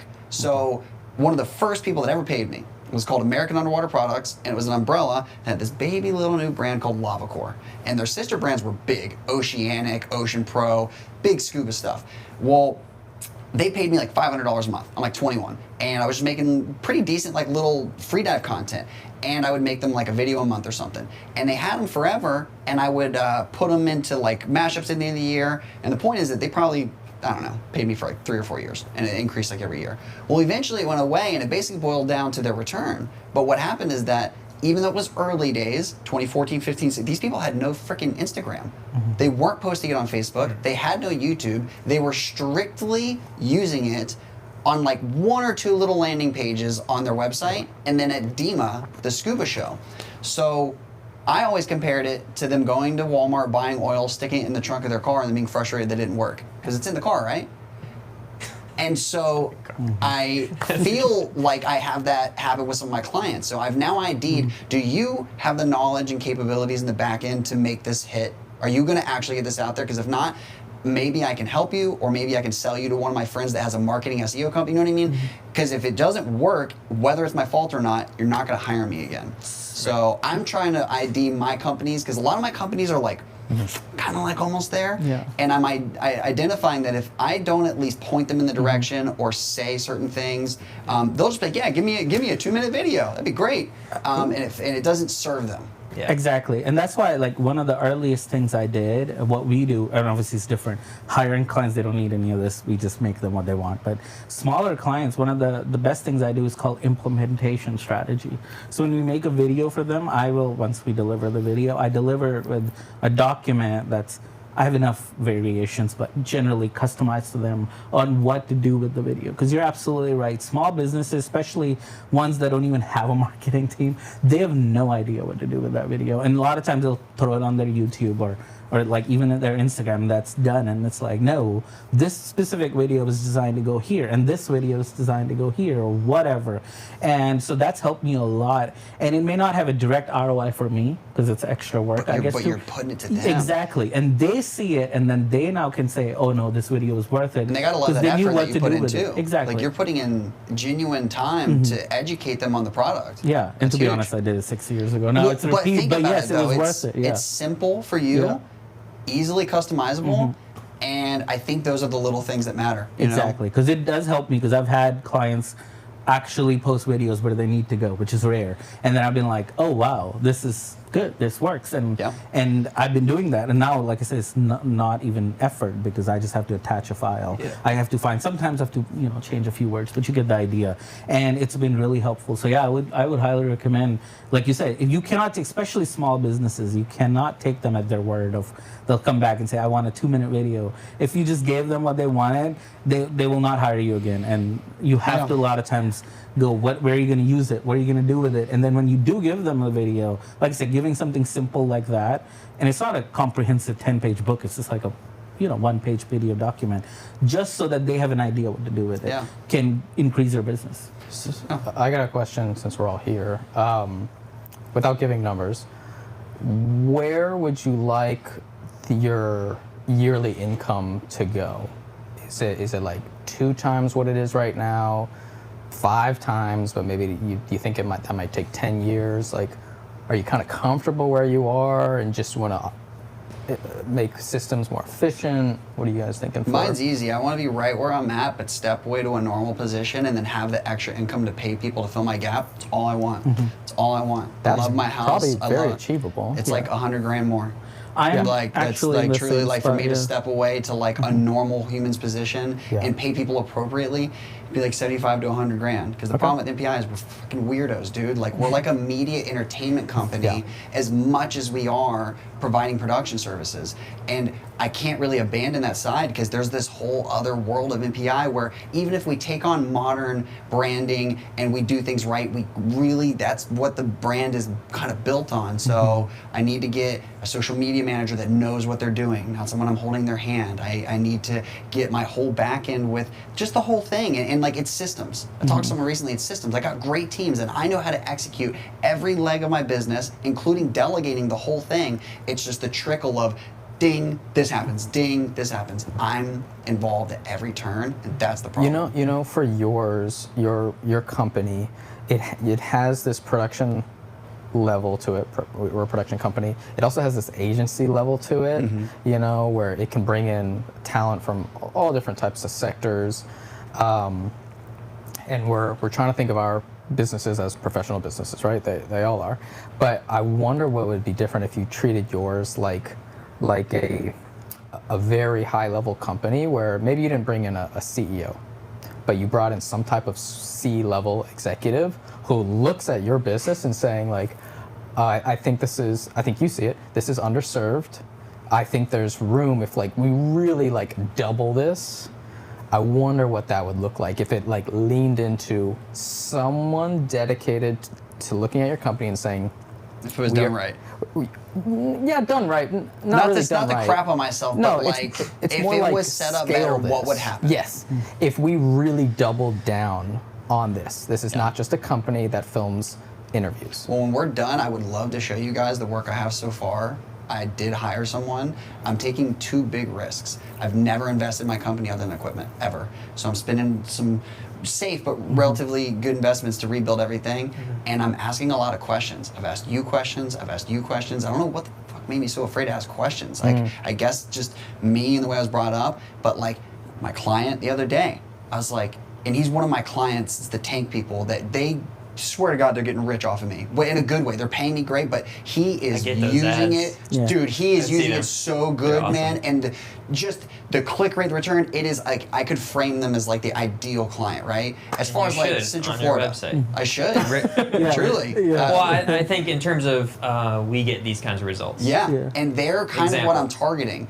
They are small, big. They do have the idea of how to execute it. They know what they want. They like it. We're growing it. That's what I'm looking And for. tank people for the audience is a company that you can rent a tank and smash over cars and jumps and trenches, and it's like a rentable experience. Like for real. Like those are the tank people. book it today. on that shoot. Yeah. No. Well, In the tank, you I've know. been kind of like hiring all my other people to come just because like you guys get to drive the tank over there. So next time we go, if you guys ever want to Yeah, go. exactly. That But sounds I fun. walked up to him at the end. I was like, "Hey, man, your stuff's cranking with my content. How are you doing it? Who's running?" He's like, "It's me." So it's pretty simplistic. I'm a little bit broader, but drive tanks. He's got a campaign, he's got his ads, and just by asking, man, he was just a wealth of information, and it helped me realize I'm asking the right questions. So, yeah, man, taking a little bit more risk and trying to just jump, you know? Vipul, income-wise for you, what do you think? So, and I kind of broken this down before, but for me, I'm really happy with video side where I am. I need to do exactly what Dalton just said, more efficiency, because currently my business is, let's be honest here, sure, I hire a lot of people, but it's just me. At the end of the thing, I'm one human. Currently, I'm working, I'm no joke, another hour sleep today. I am running, I have no idea how to run, especially now I'm not even eating carbs, so I have zero energy. And somehow I'm running a production company. So anyway, talking about video, I'm actually very happy. If I could just continue where I'm at, and this year is a little downer, but summer's been awesome, so you know we're going up. So hopefully, if I can end the year where I ended last year, I'd be really happy. But here's where I see myself. What my next challenge is, I want to, and if you noticed, removing productions already. I want to go away from Bindra Productions, where I want to be Bindra, right? And I want to expand into other verticals. We just started a new vertical. We do headshots and event photography now. So technically, Bindra is becoming a brand, right? So the idea is still different companies. So it's not like Bindra does everything. Bindra can be a different brand, and Bindra can do video. That's the company. Bindra can do, ideally, in the future, ad spend for my clients. I don't have to send them externally, and then photography, but again, only to businesses. So we're still not going to start doing weddings. But then, websites. Point I'm saying is, I want it to be, I can handle a business's entire marketing efforts under the Bindra with various companies that we have. So slowly expanding into different verticals, and these companies all support each other. Does that make sense? And these would all be employees, or are these Yes, companies that so- you're going to subcontract? Well, I don't know yet, and that's where the figuring out part is, right? Because currently, with for example, photography is subcontracted, but that does not stop me from bringing somebody in to do that, because we're not doing, for example, right now we're doing headshots and event photography, right? I've always done that, by the way. It's not like it's something new, but it was always subcontracted, as in I'll call Emmanuel, for example, the guy, hey, I'm doing this event, can you come do photography? Here's some money, right? That's not really, vertical, but now it's proper. It's if they just want photography, we can do that, right? Within those limited scope for a business. Point is, that's at least for me next thing. I'm happy with video if I can sustain it, because I don't want the video business to hurt. But I'll give you a quick example. Here's what happens. I'll make somebody a really awesome social media ad, killer. Then I'm you need to put ad spend behind it. They're who? Either they go find somebody, or I recommend them someone. What happens is because I treat I'm the expert in video. I'm not an expert in ad spend. But they'll go to somebody and who'll obviously run their ad, but they're oh, we can do video. Do you see? And then it's a crappy video. It's not on par. But the thing is, to a client's perspective, being real, you have to look at their side. They want one vendor. Yeah. They don't want 5 vendors for photography, for video, for ad spend, for website. That's just the truth. Anytime somebody works with me currently, they're purposefully making an effort to work with me, because I'm a separate vendor than the other vendors. Does that make sense? Yeah. So I want it to be You should put a bookmark easy. on that, and we should talk about that. Yeah, because we should talk about that after, because I want to hear what you're about to say. Yeah. But I want to I talk don't know about what that I'm because about to do. How much you more money really do just you said wanna something make? that's been on my brain lately Exactly. about a production company versus the other services that are kind of required for those services to be successful in certain realms. But yeah. I got some thoughts on that as well. I think revenue-wise, probably 100 grand more. I'd be pretty solid. I've been more profitable this year, and I attribute that to more freelancing as a DP versus, doing the production company thing. I don't know. It all averages out to pretty much about the same, but I'm ahead of last year, which is cool. Lifestyles creep up on you with the house and the kids and all this stuff, so obviously that will need to go up over time, but I'm in that mode as well, as much as I can be, while I'm also operating, but of building the systems, trying to hand things over. And I look to my buddy in Phoenix as a really successful production company that has great systems, has in-house social media manager, in-house editor, cinematographer, and of course he'll contract out others, but learning from him and his structures, because he's got a great brain. And there's a good book, a boring book called Get a Grip, and there's a version of it called Traction as well, but it's about building the structures within your business. Super boring.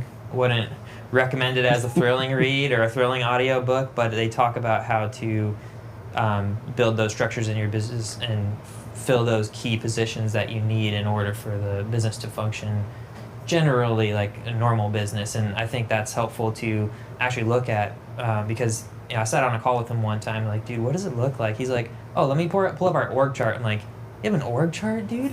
What? A what? An org chart, organization chart, where he's got like CEO, CMO, COO, Wow.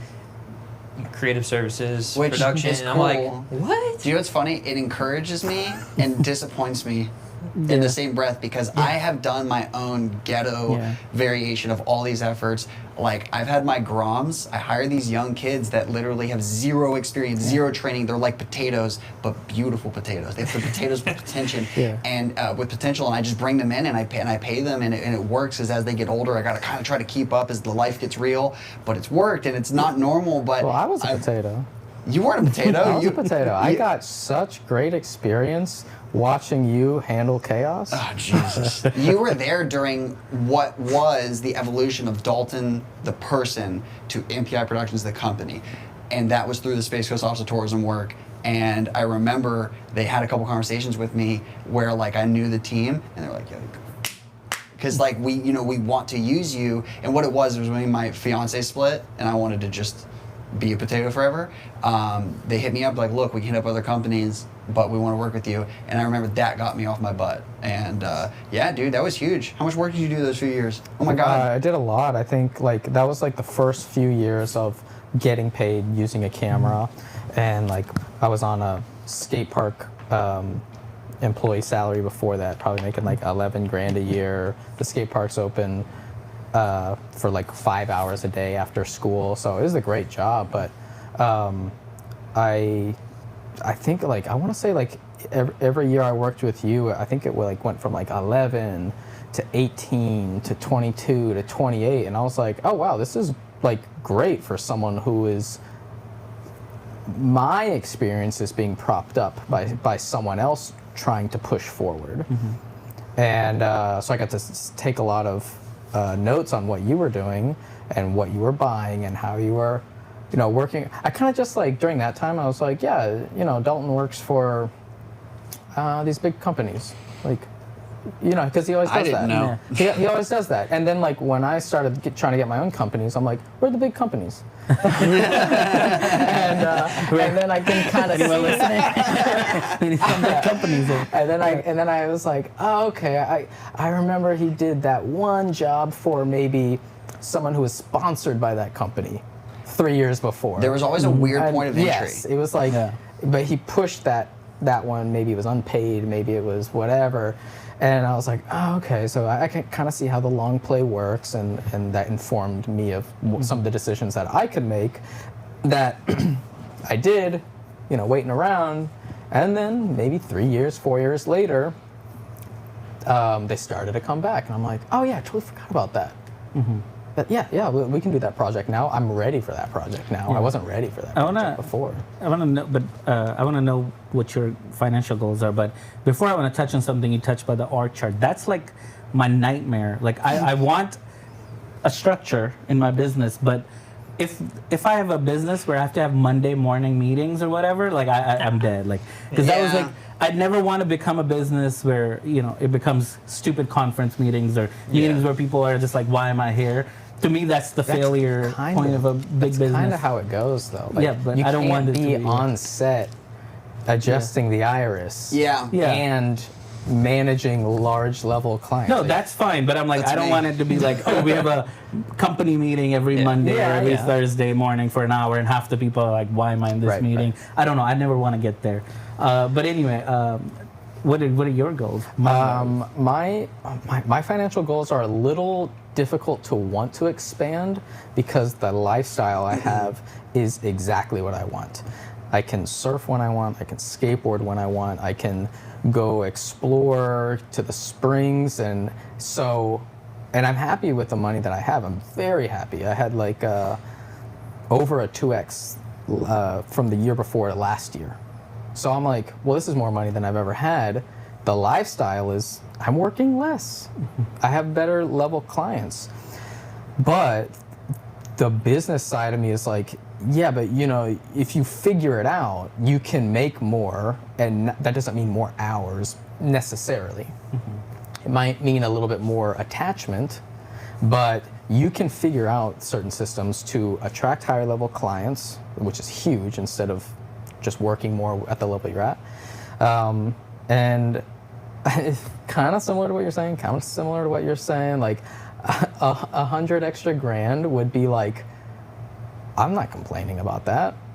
That would be great. as long as it doesn't interfere with me being able to live the lifestyle that I want, and if I have to choose, I'm actually going to stay where I am if it is a binary Question decision. on both of your 100 grands. Is the 100 grand for you, or is it to spend so that you can breathe? Because mine is strictly, they won't go in my pocket. It's straight out the door, 75 to 100.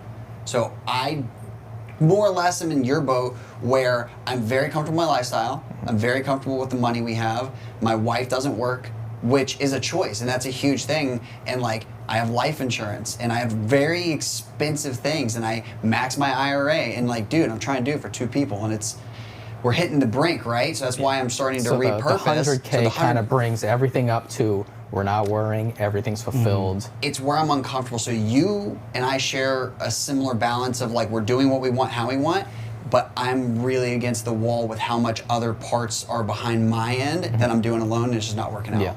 So yeah, even on the low end, man, even if I spent 50, and it sucks, dude, because like I'm like, I don't want to do it till it's here, but it won't work like that. And it reminds me of when I accidentally fell into my Typhoon Lagoon program. I was like buying sessions for $1,200 from Disney and then flipping them. And after paying my video guy and my surfer, we were making between $500 and $700 a session, and I was doing like 5 a week.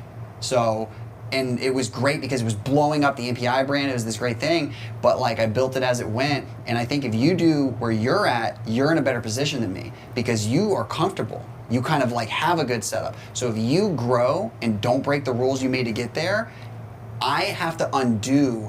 And you know what I mean? Yeah. And it's like teaching an old dog new tricks. Well, you have a couple other large assets. Like you have the house already.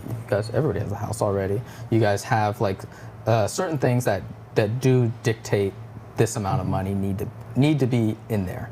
So for me, I guess for the extra 100 grand, to answer your question, it's kind of more keeping things as they are right now and a little bit more in my pocket, a little bit more in the savings account, and everything's just kind of cushy, and then I can gradually grow with that. It's not going to be if you want to ruin immediately. that, buy a house. Yeah. So what about you? How would where would your Yeah, so you're saying go like towards? gross or net. I would say that would be another 100 grand gross revenue would be great, and I would probably maybe split that in half in terms of bringing in more support to take weight off my shoulders.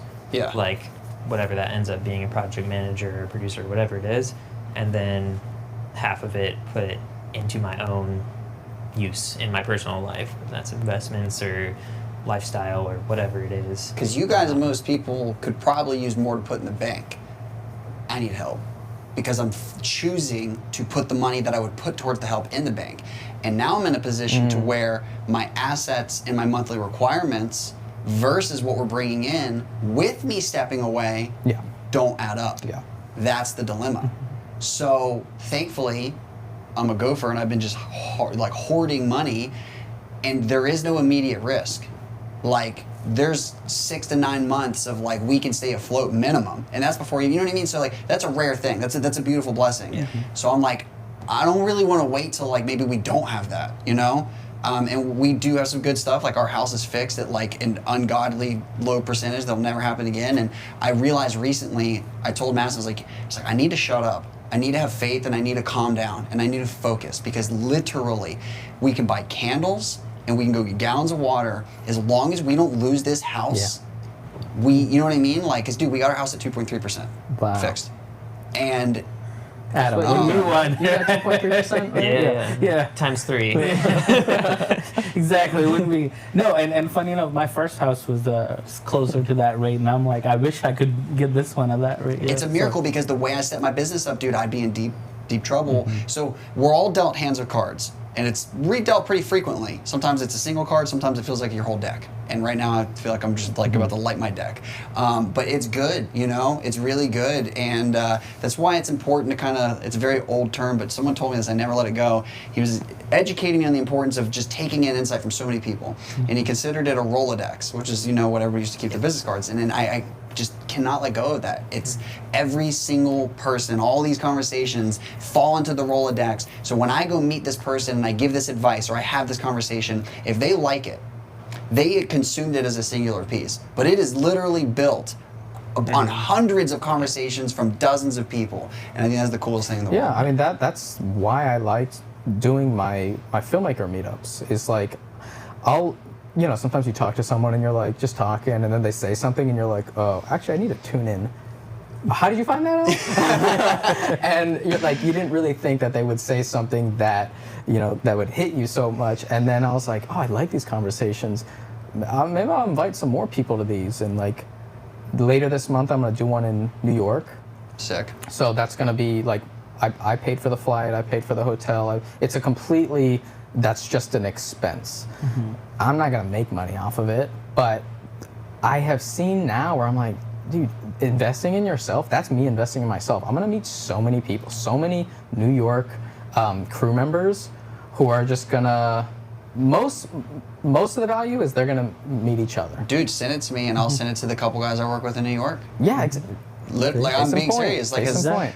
last weekend there was a lot of heartbreak, a couple people local that worked this package, and how cool would it be if they could go meet other filmmakers in the city Different through levels, you? different clients, different connections, and then I think I'm actually going to turn around really quick in the next week, the week after, do one in Atlanta again, and it's just kind of like, it's a fun pet project. It's a fun experiment because there's no like crazy deadline deliverable. It's like, it takes a little bit of work, structure a meetup in a different state, but you're gonna have a bunch of cool conversations, and it's like, it's not gonna go bad. Worst case scenario, you're like, oh, I had a trip to New York.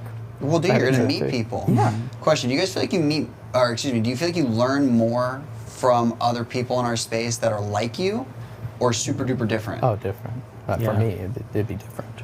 Yeah, different, bro. Same. Just, we all have similarities, of course, but and we're doing similar work on certain level, but like just different models that people approach When they're the similar, business with. you guys are just agreeing on dumb things. Well, you're like the echo chamber, It's and just like an echo chamber. y'all are like a new beast to me, and I get to say David kind of morphed into like maybe a little bit more normal than I was, but like quickly adopted this lifestyle.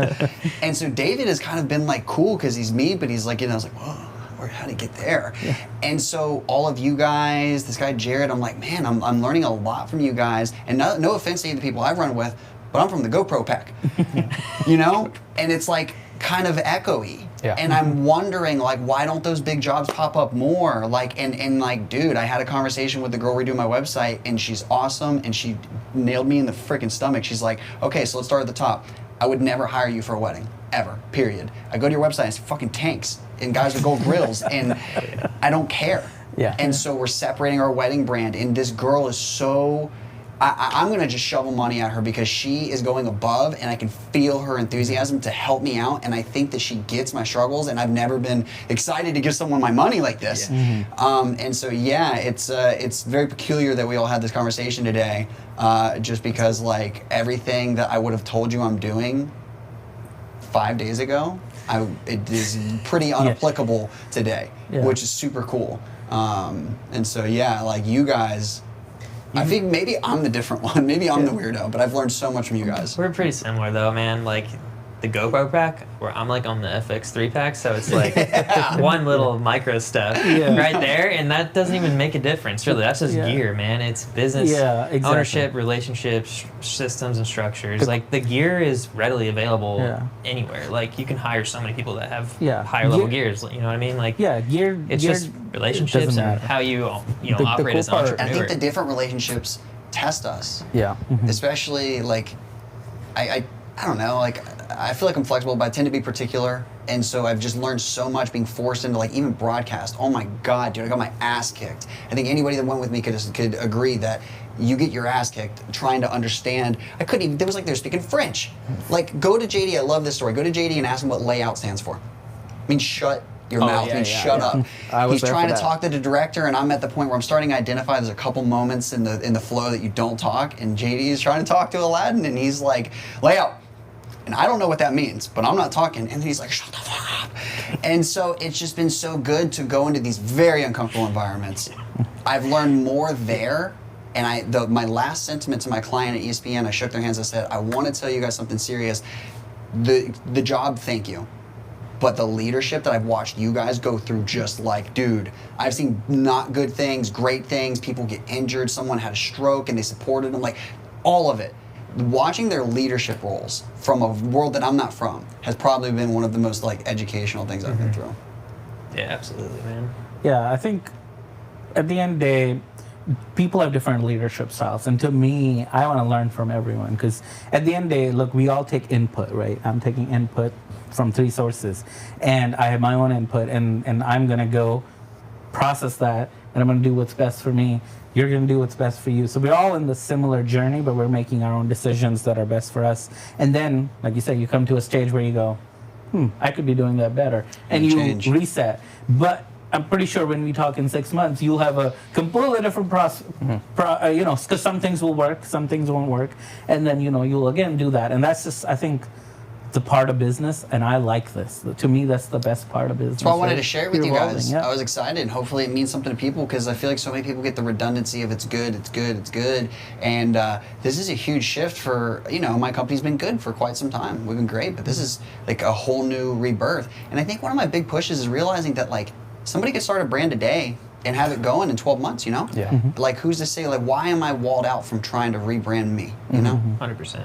Like Yeah. you are. Yeah. You're trying to look at your future and where else you want to go. And to be honest, at least what I do, I don't think even brand matters because okay, let me say correctly. Yes, brand matters, but at least what I do, it's all about relationships. As long as you make the right relationships and you meet the right people and you do good by them, you have no idea where the spider web is going, right? Just simply your meetup, a simple thing. Where has it led to? Look where we are. That's how I met just you. a couple years later, right? Yeah, and all of us. I mean, just of you. a simple Pretty much, meetup, yeah. is where we are today. We're recording this podcast. So a simple thing as meeting in a coffee shop led to where we are today. You're about to go do a meetup in New York and then Atlanta, right? So it's like it's the effort and then the energy that you put in, and I guess do your best, and then I guess it just comes back. I don't know the right way to say it, but it's a spider web, right? Yeah. You're building your web and constantly reevaluating until you get to wherever you want to be. Here's a random question that may be kind of interesting to talk about or telling of how we each like kind of operate, but what's like your biggest line item in your P&L sheet? Like is it equipment, gear, labor, website, marketing? Like what's the biggest line item after your revenue? Because I feel like that can point to where you feel the emphasis is. So it's for like your the whole business. brand or per project? So you're talking No, about for your business. But I'm just curious what your guys' like biggest line items are as an expense after like your revenue. Like where does the biggest chunk go after you bring it in and before you pay yourself?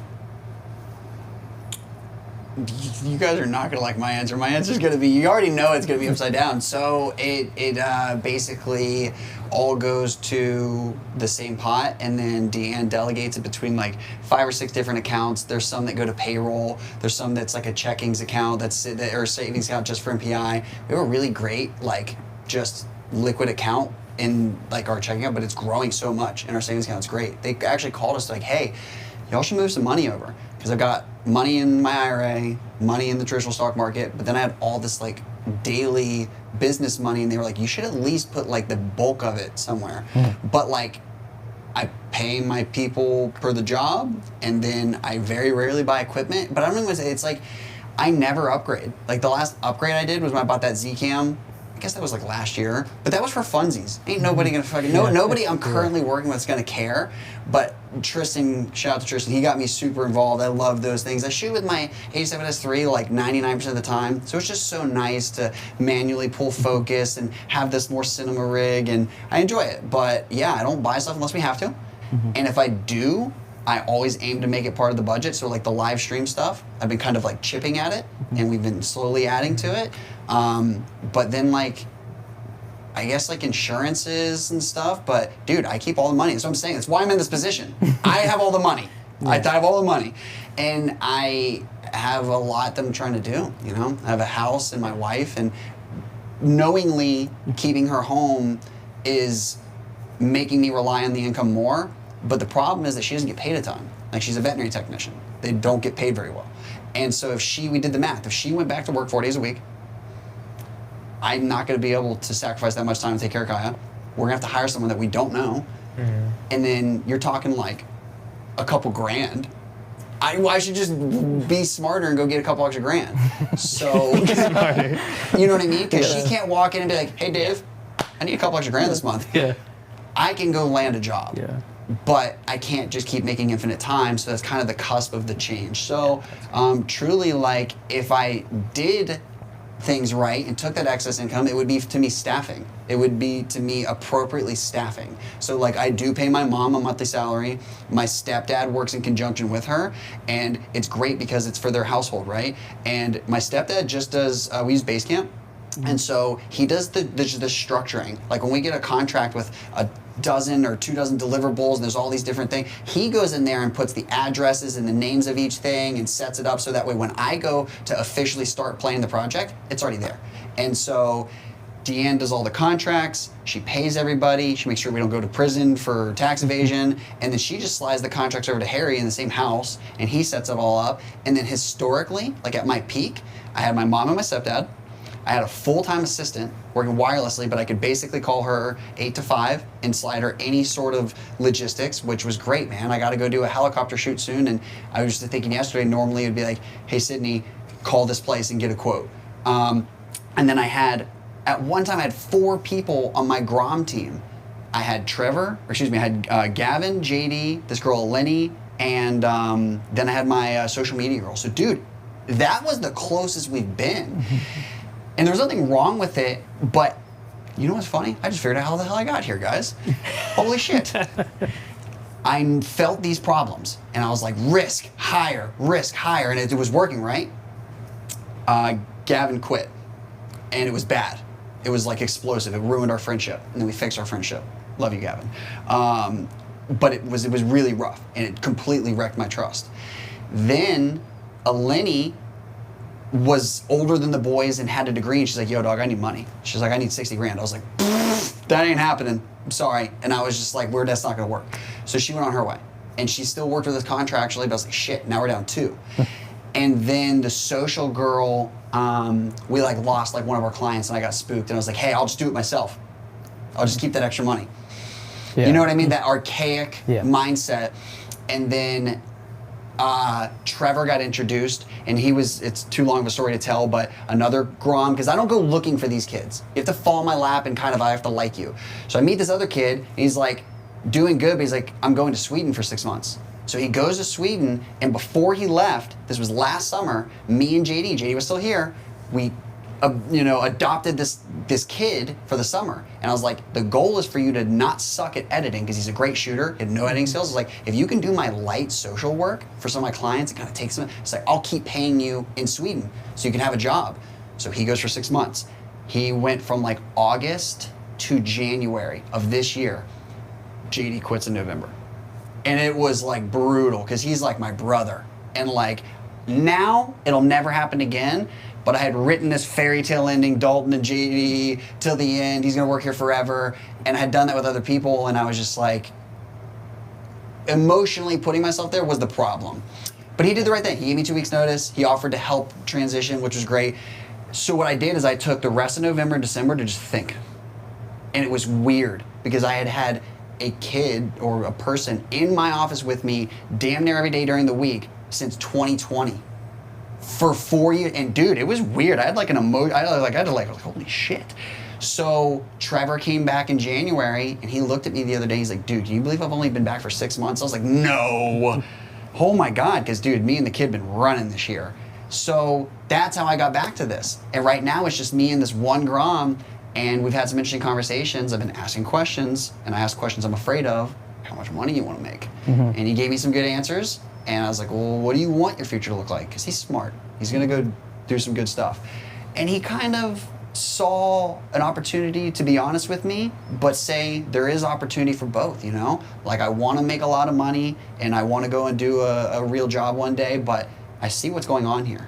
And maybe we can kind of mold this into the next version of it. So, yeah, it's funny, because earlier I couldn't figure out how I got here, and I just figured it out. So, like, for the line item question, it's almost like you kind of gotta you almost need to make your line item bigger for your staff.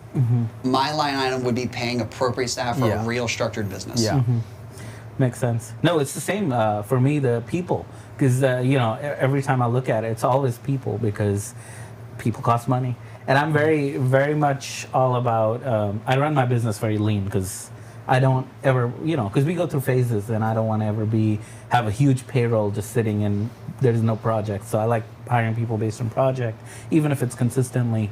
And keeps it safe and easy for me. But in the end, it's always people. It's always. I would have thought yours would be 1099s. equipment, though. You see, The grip van. I want to go to the perspective on that, but no, it's people are 5x, 6x equipment. Really? People, yeah, Huh. it's just a Because you thing only buy that the people- equipment once. People, you got to keep paying them over. Yeah, I mean, and technically, over got to and keep buying over. equipment too. But see, the thing is, yes, I mean that's the simple way I can say. Whenever you get a project, people will be your biggest expense because you want to have right people. You want to, plus I like to staff well too. Unless I can get somebody very skilled and reliable there, I want to have extra people there because, like you said, oh well. Not that, but yours were W-2, but you never know when somebody could quit, get sick, or whatever. So my thing is, I know when client hires me, I'm showing up, no matter there's an earthquake, but that does not mean the people I'm hiring, because they're freelancers, they're going to show up if something goes wrong in their life, which is possible. So I always have to staff more than what I actually need. Point I'm trying to make is, it's always going to be people, the line item. I'd like it to be. Marketing is currently 0 for me, and I like that number to very high. We do 0 marketing, quite literally, not even a penny on marketing for me. And I'd like that number to be very high, above equipment. So currently it's people, then equipment, which is also a large number, but people are at least 5x equipment. Really? Yeah, Okay. I think for me it's the same thing, and it's a contractor, but at this point the contractor is Giselle. Yeah. So I'm like, pay her as much as I don't care. The money's routing back in. Yeah, exactly. Well, and that's smart. And dude, that's stuff I've used to my leverage. Yeah. Like by having people on salary in my internal with other benefits and other things happening, it allows me to have leverage for a better opportunity with the client. But like, it should only be used like that in the right position, not like, hey, we can screw ourselves and make profit because of how it's set up. Doesn't make it right. So that's the problem. You know what I mean? And like employees nowadays are only the owners. Having staff is like so archaic for small production companies. They're like, I'm not gonna take on this huge expense. Every production I'll company I hire. know that had W-2s has gone to 1099s. Yeah, of every course. single one. And I don't blame them. Like that I'm a 1099 for a million different people. A little less so now, but now that well, I like have a couple other ESPN has that things. huge crew. Everybody is freelance, Yeah, excluding they're the all producer. subcontractors. Like even the director is freelance. Like so, yeah, dude. Like the whole thing, and like you said, it's like project based. So like this contract that they had for these 7 years, I mean, they could all basically kind of like saddle up and assume that. But then what ultimately happened? And what I'm realizing it's not necessarily like panic mode. They're all gonna just reset and go fall in somewhere else. Me and my boys were freaking dropping bricks. We're like, first job. Like, but it's encouraging because like they're all like, nah, dude. Like there's so much opportunity out here. Yeah. So 100%. Yeah, What about and you? for the line item thing, like for me, it's staff, which is Giselle, which is fine, and then the next one, which kind of like both you guys are talking about, is I voluntarily want to create this thing as the bigger line item. So for you, it's marketing. For you, it's staffing, having a solid structure of people to offload tasks and time and brain capacity and all that stuff. For me, I think I would like to, it's very small scope. I would like to just get like one more client that is like my current retainer.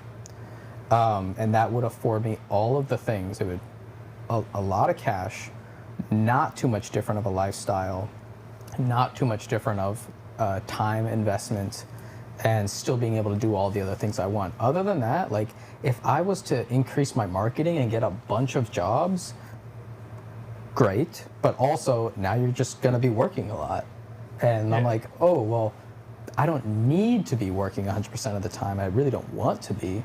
So, I can kind of like choose how much more income I would like to have, but I really have to check and balance that with, okay, how much more time is that? Because there is a tipping point that I'm like, I'm not going to go past that. So it's not just purely about like lowering expenses, increasing revenue. It's really like, how do I maintain the life that I love right now? Yeah, absolutely. What about you, Adam?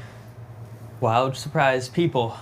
Yeah, the biggest line is always contract labor for me. Like that, at the end of the year, that's the biggest one, and I actually take pride in that.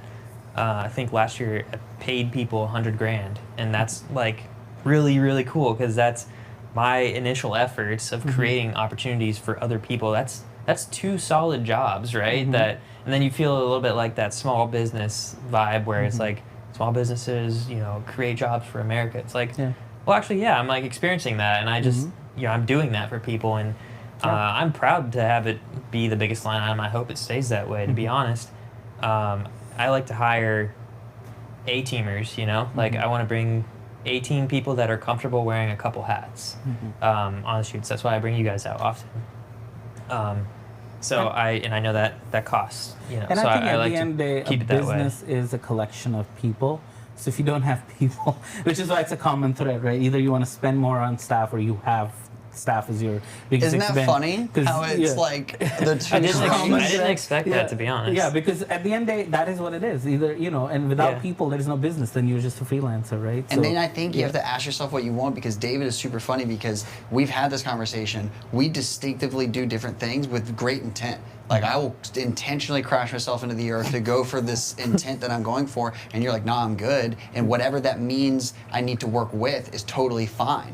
And I think that's important, because a lot of people have to ask themselves, like, who do you want to be and what are you willing to sacrifice? Everybody wants to be able to make the most and do the least, and there's ways to do it, but they're very hard. You know what I mean? Like, it's very difficult. And so, yeah, like, frankly, that is my goal. My goal is to get it to where it's at, and I'm not there. And to have all these A people in position, and to have this sequential thing, because I've said for years, people have me twisted. I don't care. Like, this is just to make money. Like, I'm a filmmaker. I want to go shoot.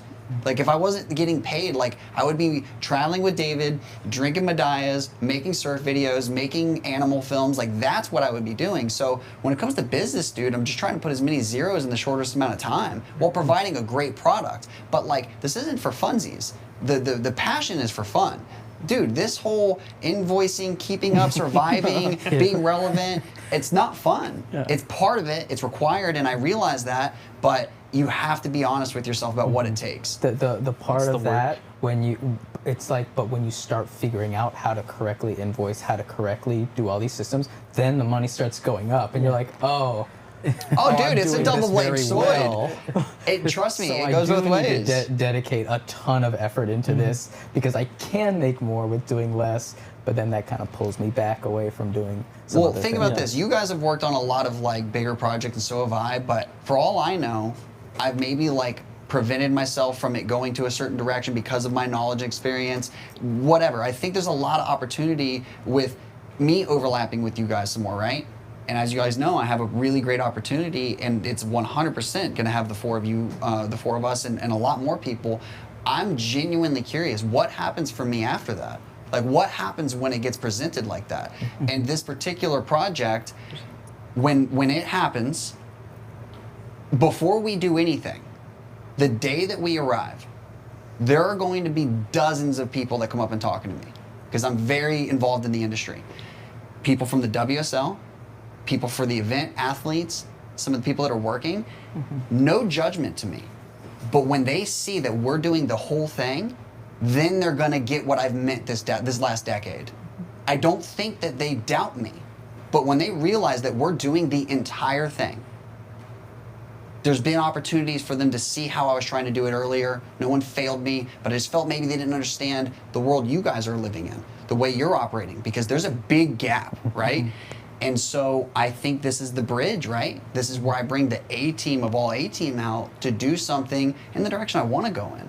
So I've got a few opportunities, and I'm always saying, forget what we're going to do, what's going to come from it, you know? I think I the think really way to set yourself up for better success for that project is to limit how many people ask you questions, and like bringing in a producer who is that intermediary, like, hold on, you don't talk to Dalton until it filters through me.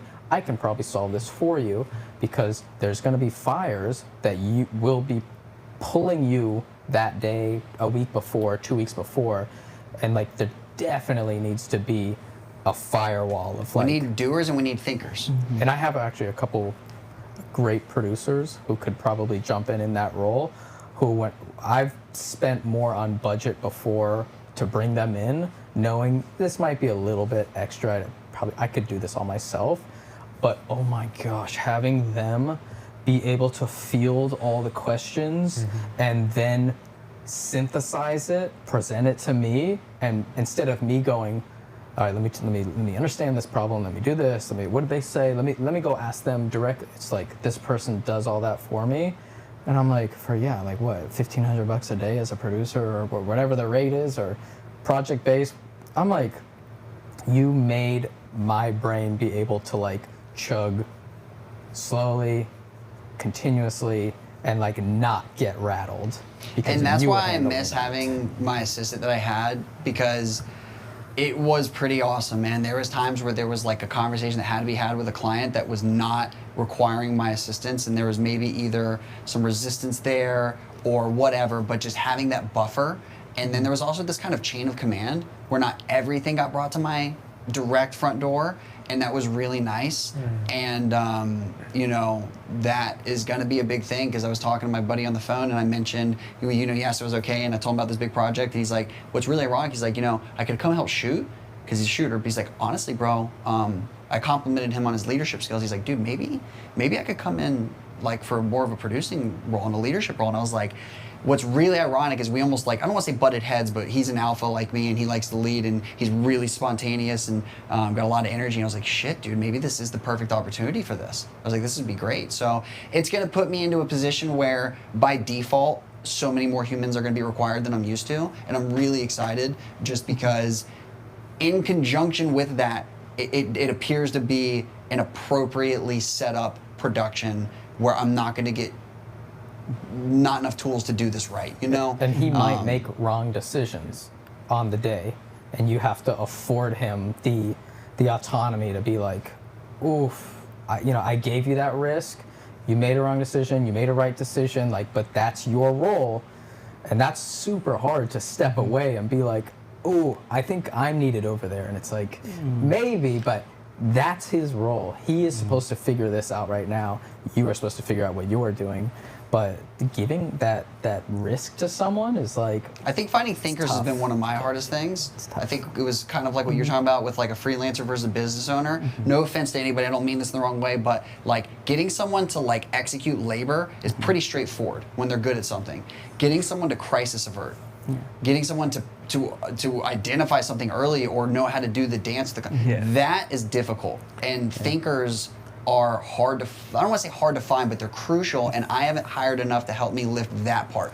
I'm like, 10 shooters. Yeah. And then I try to wear it, and it's hard. That's why I take every business advice with a grain of salt. Most people that I talk to who are in the entrepreneurial world, the first advice they give me is, you need a CEO or, somebody like that who can, because, my biggest issue is time and availability. And it's been like, you need somebody like that. I'm like, no, but the reality that they're missing out is that person is not going to work for me, because the person that can replace me has their own company, That's what I was going to say. Their own company. Yeah. Yes. So you have to find roles, like you said, where you can give them a role and they can probably get good at it and expert. They cannot fully replace you. They cannot be 100% autonomous, right? The way it works is, at least the way I'm figuring out right now, is I can maybe fill in somebody like, hey, your role is managing post-production, right? And then they can handle that.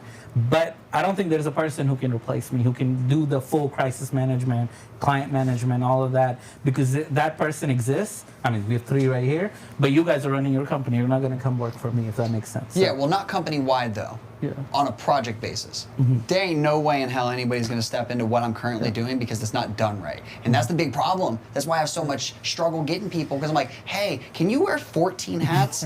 And that's the problem. But like on set, I have certain people that I know if the client client starts getting a little weird, if something's not going right, they're gonna spot it and they're gonna know to say something. That is what's so important, and that's why like I don't question rates like you said for certain people, because I know for a fact, good, bad, or ugly, they're gonna respond correctly, like it's their business. Yeah, exactly. Yeah. That customer service mind, like I sent you on a job with the Red Cross. Yeah. For 10 days, right? That was fun. No, you 10 sent it to me for 2 days, turned into 10 days, something like that. 10 days. Yeah, I was. But it was Ye- two, like, the call to Vipple was. Yeah, can you do something like 2 that, days? 2 or 3 days, Yes. and then it Turned turned. to 10? But what's crazy, and I love that story for me because I think, well, I guess I'll let you speak. Well, yeah, this is an example of the customer service mind that you want looking out for you even when you're not there.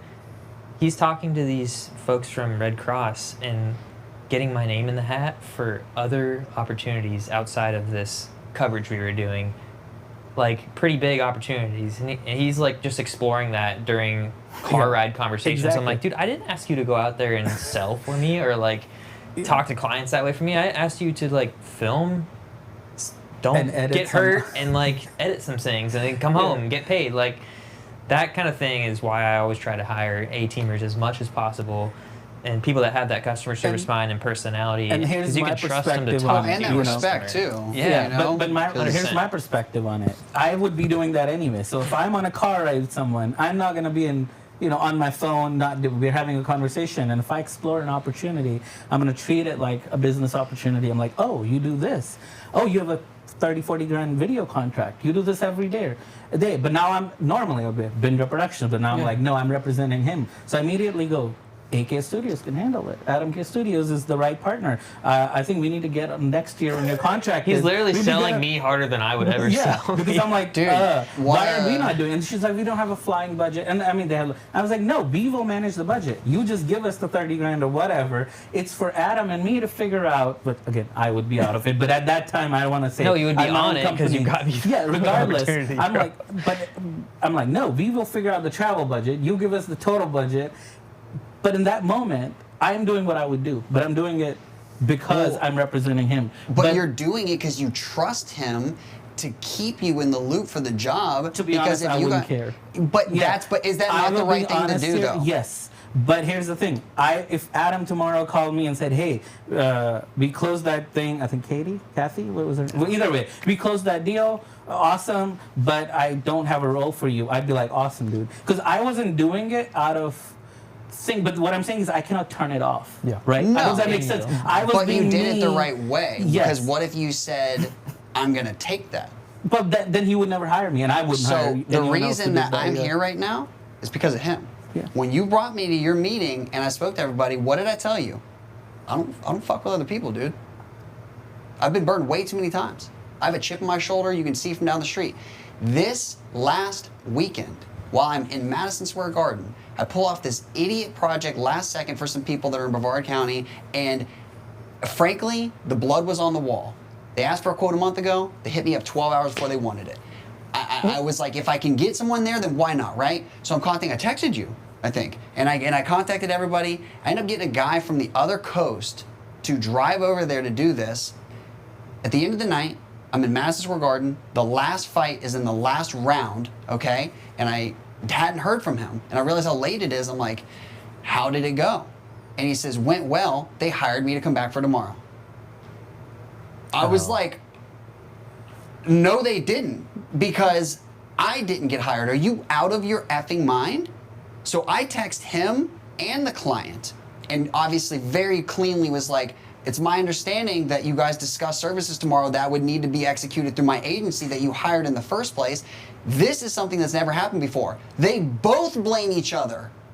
They both tell me that the other approached them first. So now I've lost a client and a shooter, a very, very talented individual.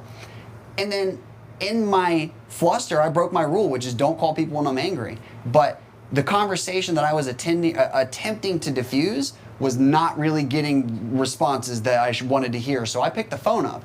I was like, look, dude, how am I going to have an agency if I paid you a rate, you know I have to get paid, and then you go back the next day and take what I paid you the first day? And then the client, I'm like, Are you joking? Yeah. You're in a multi-million-dollar complex and you didn't know. So it's super hard for me to trust people. Yeah. And it's because, unfortunately, I've been paired, I think, just through irony and bad luck, and maybe by not getting to the level that I should be at. I get these people that make it very hard to grow. Because to grow, you need to trust people, right? Yeah. I don't want to keep, giving this guy props, but this is why go to his networking meetups. He loves it. Because He you changed get my to- mind. The reason I'm saying is you are right. That is not acceptable course of business, and if somebody's doing that, clearly you cannot never hire them again, regardless of how they respond. But this is why I like meetups. You meet people, you get to gauge them, you get to know them firsthand. Because if I just wanted to hire people, I get literally 20, 30 emails every day from people, hire me, and I don't even know how they find me because I do zero marketing. I guess they're Googling from Full Sail, wherever they're studying. Point is, hiring people is the easy part. People are like reaching out to get hired. But I would never hire them, not because I don't know them. And the thing I liked about your meetups, or in general, are just referrals from, like I said, if Adam told me, or somebody I know, like you tell me, then I know, hey, this person's trustworthy, because to me that's far more important than skill. Obviously skill is important, but the right person is far more important, because the right person can put an effort into learning that skill. But you cannot, I don't know, I feel like you cannot replace good people. And Relationships. that's the start. If they're in your network somewhat, it would be extremely irresponsible for them to do that. Yeah. Because maybe the person who introduced you, That's the awkward contact him. part. Is 'cause he in? He's not in my network of people I hire, but he could have been for bigger stuff because Yeah. there's no boundaries to flights and such. And that's whatever. But then I'm just like, what am I going to do the next time I talk to my actual buddy about this, which I'm not going to bring up, but it sucks, man. It really sucks. But without me getting all deep into it, I truly credit you. And I've told you this before, dude. You ask for advice to rip your art apart in hopes of getting honest feedback. I would never until you really showed me that there are people that can care to help you, right? Like, what has made me stand out is that I'm different and tenacious and have a lot of energy, but it's also harmed me. It's also held me back. So, dude, that meetup, I was nervous to go to that, dude. I don't like being judged. I don't like feeling like I'm not in my space. And I did not feel like that. And when I walked in, I didn't see nobody that looked like me. I didn't see nobody that just inherently felt like me. And you went and broke your back trying to help me with a nightmare situation years ago, dude. One of the things that has now led into what we're doing right now, which is the size of a pool, and that was the size of a shot glass. Dude, he was like, call Bindra. You call Bindra, I swear to you, you're going to have this figured out. Yeah. So just the change that you gave me, forget excluding the two humans. I'm going to meet more humans in the future now because you helped me kind of break down that barrier. And it totally works. I've told this story before, I think season 1 when you were here. I was with you in North Carolina, I just needed a drone pilot or whatever in Miami, and he recommended a guy. And this is the part I'm talking about, finding the right people. David said, hire this guy, or I recommend this guy. I didn't look at his Instagram or nothing. I trust David enough to know he wouldn't burn me. I hired the guy. I called him, I discussed rate and hired him immediately. And the guy was so awesome because he showed up and we realized they want drone shots here, and there was that very little opportunity. He was supposed to be in air for a couple hours. We're like, well, you're gonna fly a drone for 10 minutes. And the guy was, again, this is why I'm talking about hiring the right people. He could have just been like, sure, I'll sit in my truck or I'll wait here till my role is needed. He was like, no, I know, because I always bring extra cameras. Like, I can grab an FX6, I can grab an FX3, or like, I can go get you footage so I can be useful. And to me, that is the type of people I want to work with, where like they immediately understand the situation, they're willing to, go above and beyond, because he didn't have to. But to be real, it wasn't that unreasonable of him, because, he knows how to operate a camera. Point is, everyone won, right? And now I've sent him job, because I'm pretty sure I got him hired by you, because he called me. He was like, hey, thanks for recommending me or something. So I'm guessing you hired him. And that's how it goes. And I would never send somebody to someone if I didn't trust him. Now I know what kind of person he is. To be honest with you, I don't remember. I just remember getting this call from him. So, what comes around goes around. And that's how it should be. And so to me, finding the right people and finding them from your network of people that you trust is way more important than finding the most skilled people, if that makes sense. And Yeah. getting Well, yeah. feedback, kind of you were saying, like asking for, like when I would say like, oh, rip this apart, or a lot of it is I welcome it. Doesn't mean I'm gonna believe it 100%, but like I'll just like note it, catalog it. Like maybe I'll disagree with it, but like I think sometimes I'll have the tendency to like get triggered by it and then get defensive, and then like Bro. it's like, hey, You need critiqued to... me one day without me asking. In my head, I was like, "Who asked you?" But it was funny because I internalized it, because I think you had literally right before the same day just showed me your documentary, and the first thing you say is, "What do I fix?" Yeah. And so, dude, just it's just I just my whole pitch, like, is you can buy a camera anywhere, you can get a job anywhere. I just think who you are, the relationships. I love when people sacrifice for me, not because I want to see you suffer or take less than you're worth, but when you show, it's like you want to see in a spouse, you know? Like, if you're going to surround yourself with people and do this for a longer effort, you want to see that, like, relationship. And it's So- cool because you get to see, ooh, I wonder what they're gonna go off and do, because they got some like fire in them. They got some curiosity in them. I bet you I'm gonna talk to them a year later and they're gonna be like, oh, I was just doing this, and you're like, I mean, that's crazy. I guess I'm not surprised, but I'm not surprised you found those opportunities. Yep. But if you have someone who's kind of more, I don't want to say employee brained, but they are just like, tell me the task I need to do, and I'll do the task, and then tell me what you need me tomorrow. It's like, that's great labor, to your point. That's great labor, but